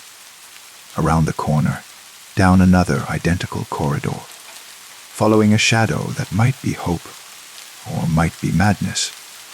The tapping grows louder, more frantic, keeping pace with my heartbeat. But when I round the next corner, the corridor ahead is empty, except for more yellow walls and brown carpet stretching into infinity. No figure, no footprints, no sign that anyone has ever been here except me. Except there, on the wall about shoulder height, fresh scratches in the wallpaper. 5 parallel lines, like claw marks, too long to be made by human fingers.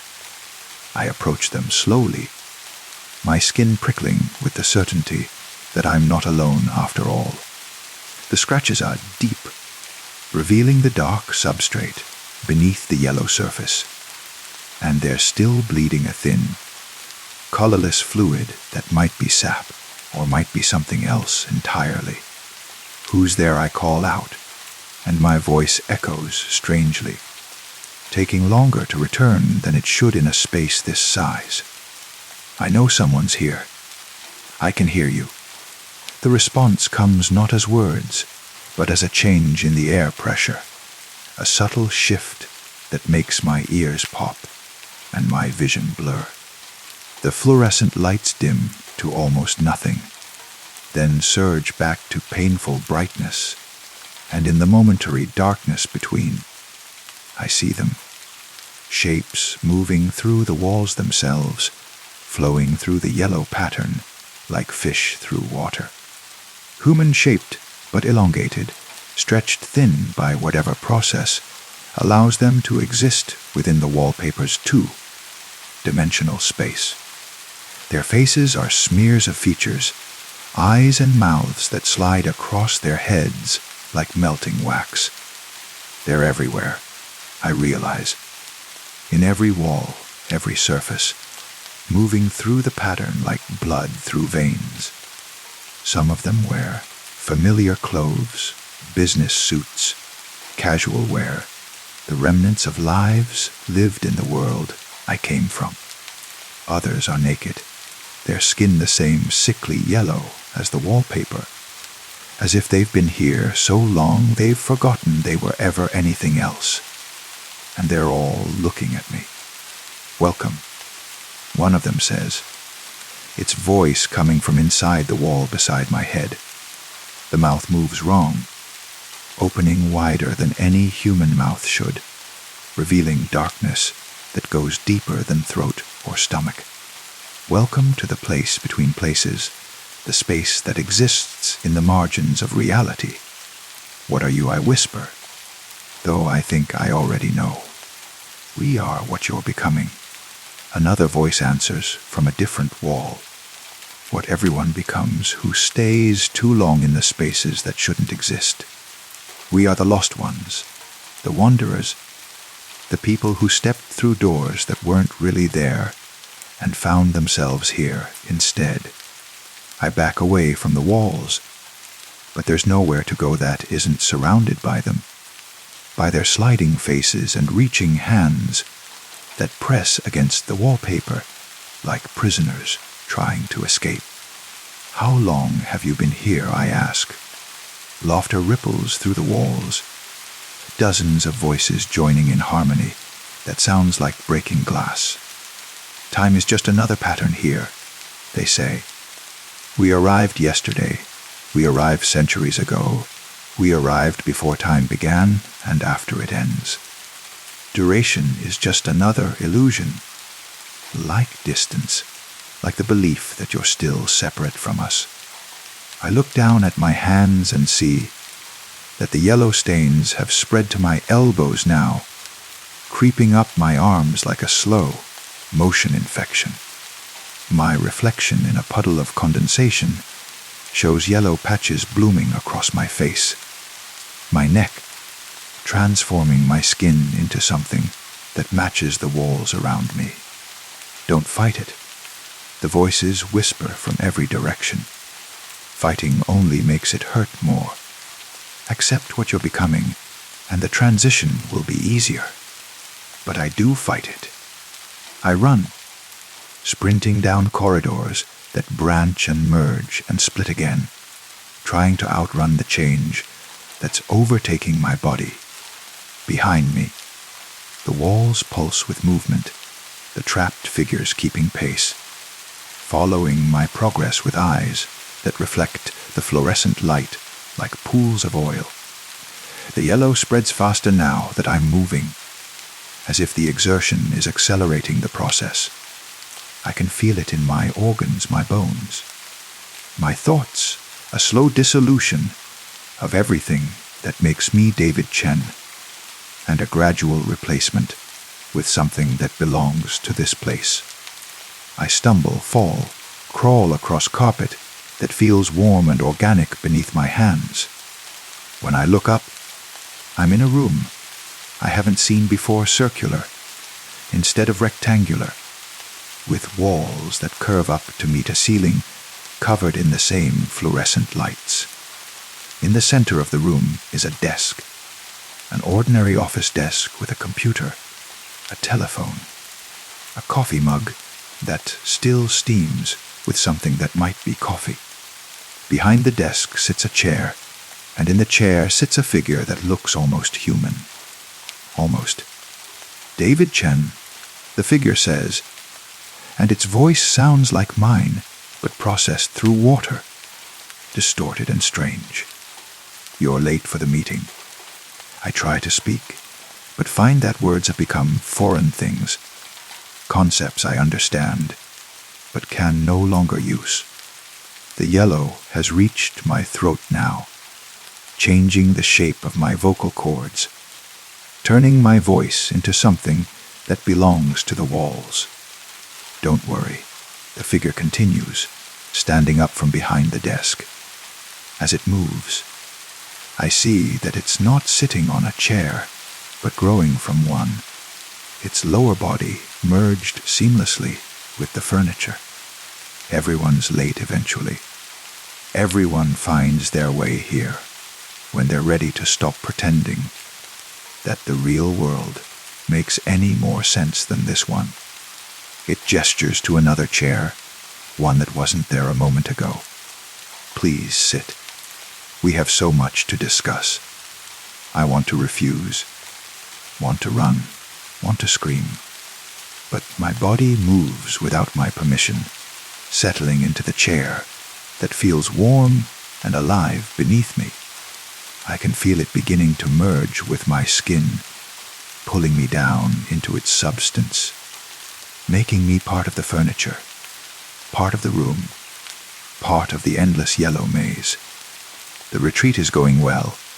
The figure says, shuffling through papers that are covered in text that shifts and changes as I try to read it. Everyone's learning so much about themselves, about what they're really capable of becoming. Through the walls, I can see the other trapped figures more clearly now. They're not prisoners, they're participants. Employees in some vast corporate structure that exists in the spaces between reality's filing cabinets. They move with purpose through the wallpaper, carrying out tasks I can't comprehend, serving a function in a system that operates according to its own terrible logic. Your performance review is quite positive. The figure continues. You've adapted well to the environment, shown real initiative in exploring all the opportunities we provide. With a little more time, we think you'll make an excellent addition to our permanent staff. The chair completes its merger with my lower body, and I feel myself sinking into the floor, becoming part of the room's architecture. My arms are still free, still mostly human, but I can see yellow veins spreading beneath the skin, connecting me to the walls. The ceiling, the entire infinite structure of this place. What is this place, I manage to ask, though my voice sounds like it's coming from far away. The figure smiles with a mouth full of fluorescent light. This is where all the lost spaces go, it explains. The rooms that get forgotten when buildings are renovated. The corridors that exist in blueprints but never get built. The offices that people remember visiting but that don't appear on any floor plan.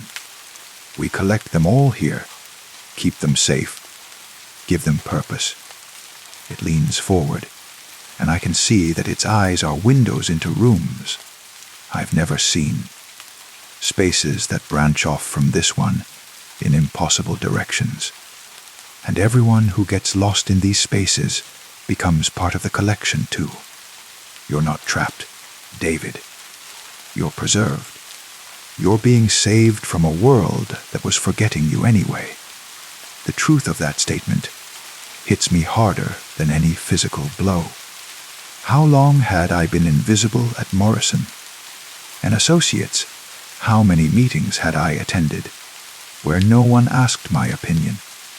How many conversations had I tried to join only to be talked over or ignored even whiskers? I realize now, had been growing distant lately, spending more time hiding under the bed than purring on my lap. Maybe this figure is right. Maybe I was already disappearing long before I stepped through that door that wasn't a door. The orientation is almost complete. The figure says, standing and walking around the desk. Up close, I can see that it's not wearing clothes, but that its skin has taken on the pattern and texture of a business suit. Yellow tie and all. Soon you'll be ready for your first assignment. What kind of assignment? Maintenance, mostly. Keeping the corridors clean. The lights functioning. The patterns aligned. But there are other duties too. Sometimes new people arrive, like you did, and they need guidance. Need someone to explain how things work here. It reaches out and touches my face with fingers that feel like warm wallpaper. You'll be good at that, I think. You have a kind face, a trustworthy voice. People will listen to you, believe you when you tell them that resistance is futile. That acceptance is the only path to peace. The yellow completes its conquest of my body, spreading across my face, into my eyes, filling my mouth with the taste of old adhesive and artificial flowers. But instead of the horror I expected, I feel relief. The constant anxiety of trying to matter in a world that didn't notice me is gone. replaced by certainty of purpose, by belonging to something larger than myself. I am part of the walls now, part of the pattern, part of the endless yellow that connects all the forgotten spaces. Through the wallpaper network, I can feel the presence of countless others like me, people who got lost and decided to stay lost, who found meaning in meaninglessness, who discovered that disappearing completely can be its own kind of freedom. The tapping starts again, but now I understand what it is. It's communication, a language of percussion that travels through the walls faster than words, carrying messages between the residents of this place. And now I can speak it too, can add my own rhythm to the symphony of the lost. I tap against the surface I've become part of, sending out my first message, new arrival integrated successfully, ready for assignment. The response comes immediately. Dozens of voices tapping in unison, welcome home. And for the first time since I stepped through that door, I smile, because this is home now, this yellow infinity, this place where everyone who falls through the cracks eventually finds themselves. It's not the life I planned, but it's the life I have, and it's enough. In the distance, I can hear new footsteps, another lost soul wandering the corridors. Soon, they'll find their way here, to this room that serves as both an ending and a beginning. And I'll be ready to welcome them, to explain how things work, to help them understand that some kinds of lost can never be found again. The fluorescent lights hum their eternal song, and I hum along, my voice joining the chorus of the disappeared, the forgotten, the ones who stepped sideways out of reality and found something better waiting for them in the spaces between. Welcome to the infinite yellow. Welcome to the place where lost people go to become something else entirely. Welcome to forever. Story 8. The soft click of my mouse echoes through the quiet room as I place another cobblestone block. It's past midnight, and the familiar pixelated world of my Minecraft realm glows gently on the screen before me. The repetitive sounds, the placing of blocks, the gentle whoosh of wind through virtual trees, have become my nightly ritual, a meditation that guides me towards sleep. I've been building this castle for weeks now. Stone by stone, room by room, each click of the mouse adding another piece to my digital sanctuary. The rhythm is hypnotic. Click, place, click, place, click, place. My breathing syncs with the pattern, slow and steady. The blue light from the monitor bathes my face in its familiar glow, while outside my window, the real world sleeps in darkness. But tonight feels different. There's something in the peripheral vision of my screen. A flicker, perhaps, or maybe just tired eyes playing tricks. I continue building, focusing on the satisfying thunk sound each block makes as it settles into place. The castle is taking shape beautifully, its towers reaching toward the blocky sky like fingers of stone and dreams. The wind sound in the game seems louder tonight, more persistent. It carries with it the faint rustle of leaves, the distant moan of caves, and something else. Something that makes me pause mid-click. A sound like footsteps, but not quite. More like the whisper of movement through grass, barely audible beneath the game's ambient soundtrack. I shake my head and continue building. The walls of my castle are nearly complete now, each block perfectly aligned. The stone texture appears flat on my screen, yet somehow my fingers can almost feel its rough surface, cool and solid beneath imaginary touch. This is what I love about these late night building sessions. The way reality blurs at the edges. How the digital world becomes more real than the chair I'm sitting in. Click, place, click, place, click, place. As I work, I become aware of the silence in my real room. No traffic outside. No humming refrigerator. Just the gentle electronic whispers of my computer and the rhythmic clicking of my mouse.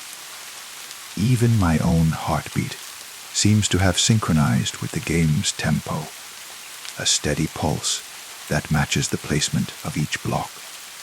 I'm adding windows to the eastern wall when I first see him. Just for a moment, in my peripheral vision, a figure standing at the edge of the rendered world. When I turn to look directly, there's nothing there but the standard terrain generation, rolling hills of grass blocks, scattered trees swaying in the digital breeze. Yet the sensation of being watched lingers, like the echo of a sound that's already faded.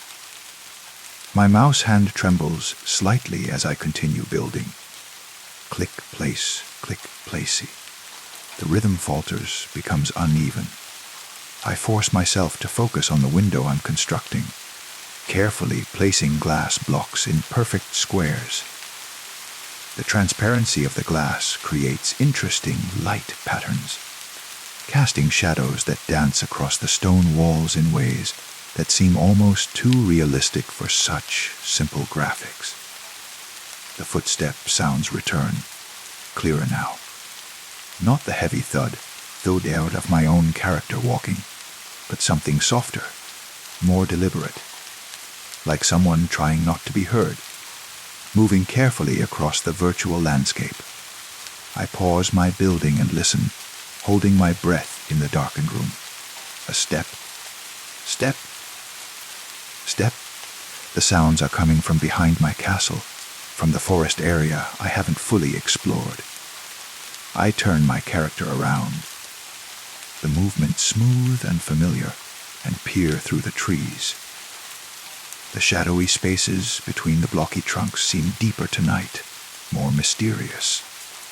Branches sway without wind, casting moving shadows that could hide anything, or anyone. I tell myself it's just the game's ambient sounds, the random audio files that play to create atmosphere. But my hands are shaking now, making it difficult to control the mouse precisely. When I try to continue building, the blocks don't place where I intend them to. Instead of a smooth wall, I'm creating a jagged, uneven surface that looks almost desperate. Click, place, click, place, click, place. I force the rhythm back, breathing deeply. The familiar pattern soothes my nerves. This is just a game, just colored pixels on a screen. The castle walls rise steadily under my guidance, each block adding to my sense of security and accomplishment. The window glass reflects the game's sky, a perfect blue that never changes, never storms, never threatens. But in that reflection, for just an instant, I see eyes. White, empty eyes in a face that shouldn't exist. A figure standing impossibly close to my character, yet when I spin around, the space is empty. Just grass blocks and flowers, everything normal and peaceful. My character's field of view shows nothing unusual, nothing that doesn't belong in this safe, predictable world. Yet I know someone is watching. The knowledge settles into my bones like cold stone, heavy and undeniable. My building becomes frantic now, walls rising faster, as if I could create real protection with virtual blocks. Click, click, place, place, place. The rhythm breaks down completely as panic drives my movements. I need higher walls, stronger defenses, somewhere to hide from eyes that see without being seen. The footsteps are all around me now. Not approaching, not retreating, just present. a constant soft F-pad, pad, that seems to come from every direction at once. When I pause to listen more carefully, they stop. When I resume building, they start again, always matching my rhythm, always staying just at the edge of my perception. My character stands in the center of my half-built castle, surrounded by walls that suddenly seem inadequate. The windows I was so proud of now feel like vulnerabilities, gaps where something could peer in. The doorway I carved so carefully becomes a mouth, open and waiting. Even the blocks themselves seem less solid, their edges softened by shadows that shift without any light source to cast them. I reach for the keyboard to type a command, to switch to creative mode, to fly away from whatever is hunting me through this digital landscape. But my fingers freeze over the keys as I realize something that makes my blood run cold. I never enabled multiplayer. I've been playing alone this entire time, building my castle in a private world where no other players should exist. Yet the footsteps continue. The watching eyes remain, and now, oh God, now I can see the modifications to my landscape. Blocks have been placed in patterns I didn't create. Trees have been harvested in ways I don't remember. Someone else has been here, in my private world, changing things while I wasn't looking, or while I was looking but not seeing. The screen flickers, just for a moment, and in that brief darkness, I catch a glimpse of my own reflection in the monitor. But it's wrong somehow. The face looking back at me has eyes that are too white, too empty, set in features that mirror my own but don't quite match. When the game world returns, my reflection is gone, replaced by the familiar landscape of blocks and shadows. Click, place, click, place. My mouse finger hovers over the button, unable to complete the motion, because now I can see him clearly. Standing just outside the range of my character's vision, but perfectly visible in my peripheral sight. A figure that looks almost like the standard player character, but wrong in subtle ways. No beard, no expression. Just empty white eyes that reflect nothing and everything at once. He's building too. Somewhere behind me, beyond my castle walls. I can hear the distinctive sounds of block placement. Click, place, click, place, click, place. The rhythm is identical to mine, a perfect mirror of my building pattern. When I stop, he stops. When I start, he starts. But what is he building? And why does each placement sound like it's getting closer? I don't turn around to look. I can't, because I know that if I see what he's creating, this impossible player in my single-player world, I might understand something that I'm not ready to understand. Instead, I continue adding blocks to my castle wall, each placement a small act of defiance against the wrongness that surrounds me. A click, place, click, place, click, place. The sound of our synchronized building fills the quiet room. Two players working on different projects in the same impossible space. My castle grows upward while his construction, whatever it is, grows closer. The footsteps have stopped, replaced by the steady rhythm of placement, but somehow that's worse. At least footsteps suggested movement, distance, the possibility of escape. Now there's only building and waiting, and the gradual realization that I'm not alone in this world I created. The white eyes watch from every shadow, from every reflection, from the spaces between pixels where impossible things live. And as I place each block with trembling fingers, I begin to understand that perhaps I never was alone. Perhaps he's been here from the beginning, watching me build, learning my patterns, becoming part of this digital dream that bridges the gap between reality and sleep. Click, place, click, place, click, place. The rhythm continues, hypnotic and endless, as I build my castle walls higher and higher, trying to block out eyes that see everything, even in a world made of simple blocks and impossible shadows. The soft light of dawn begins to creep around my window curtains, but I don't stop building. I can't stop. Because somewhere in this pixelated landscape, he's still there, still watching, still building something of his own. And maybe, just maybe, I'm building it too.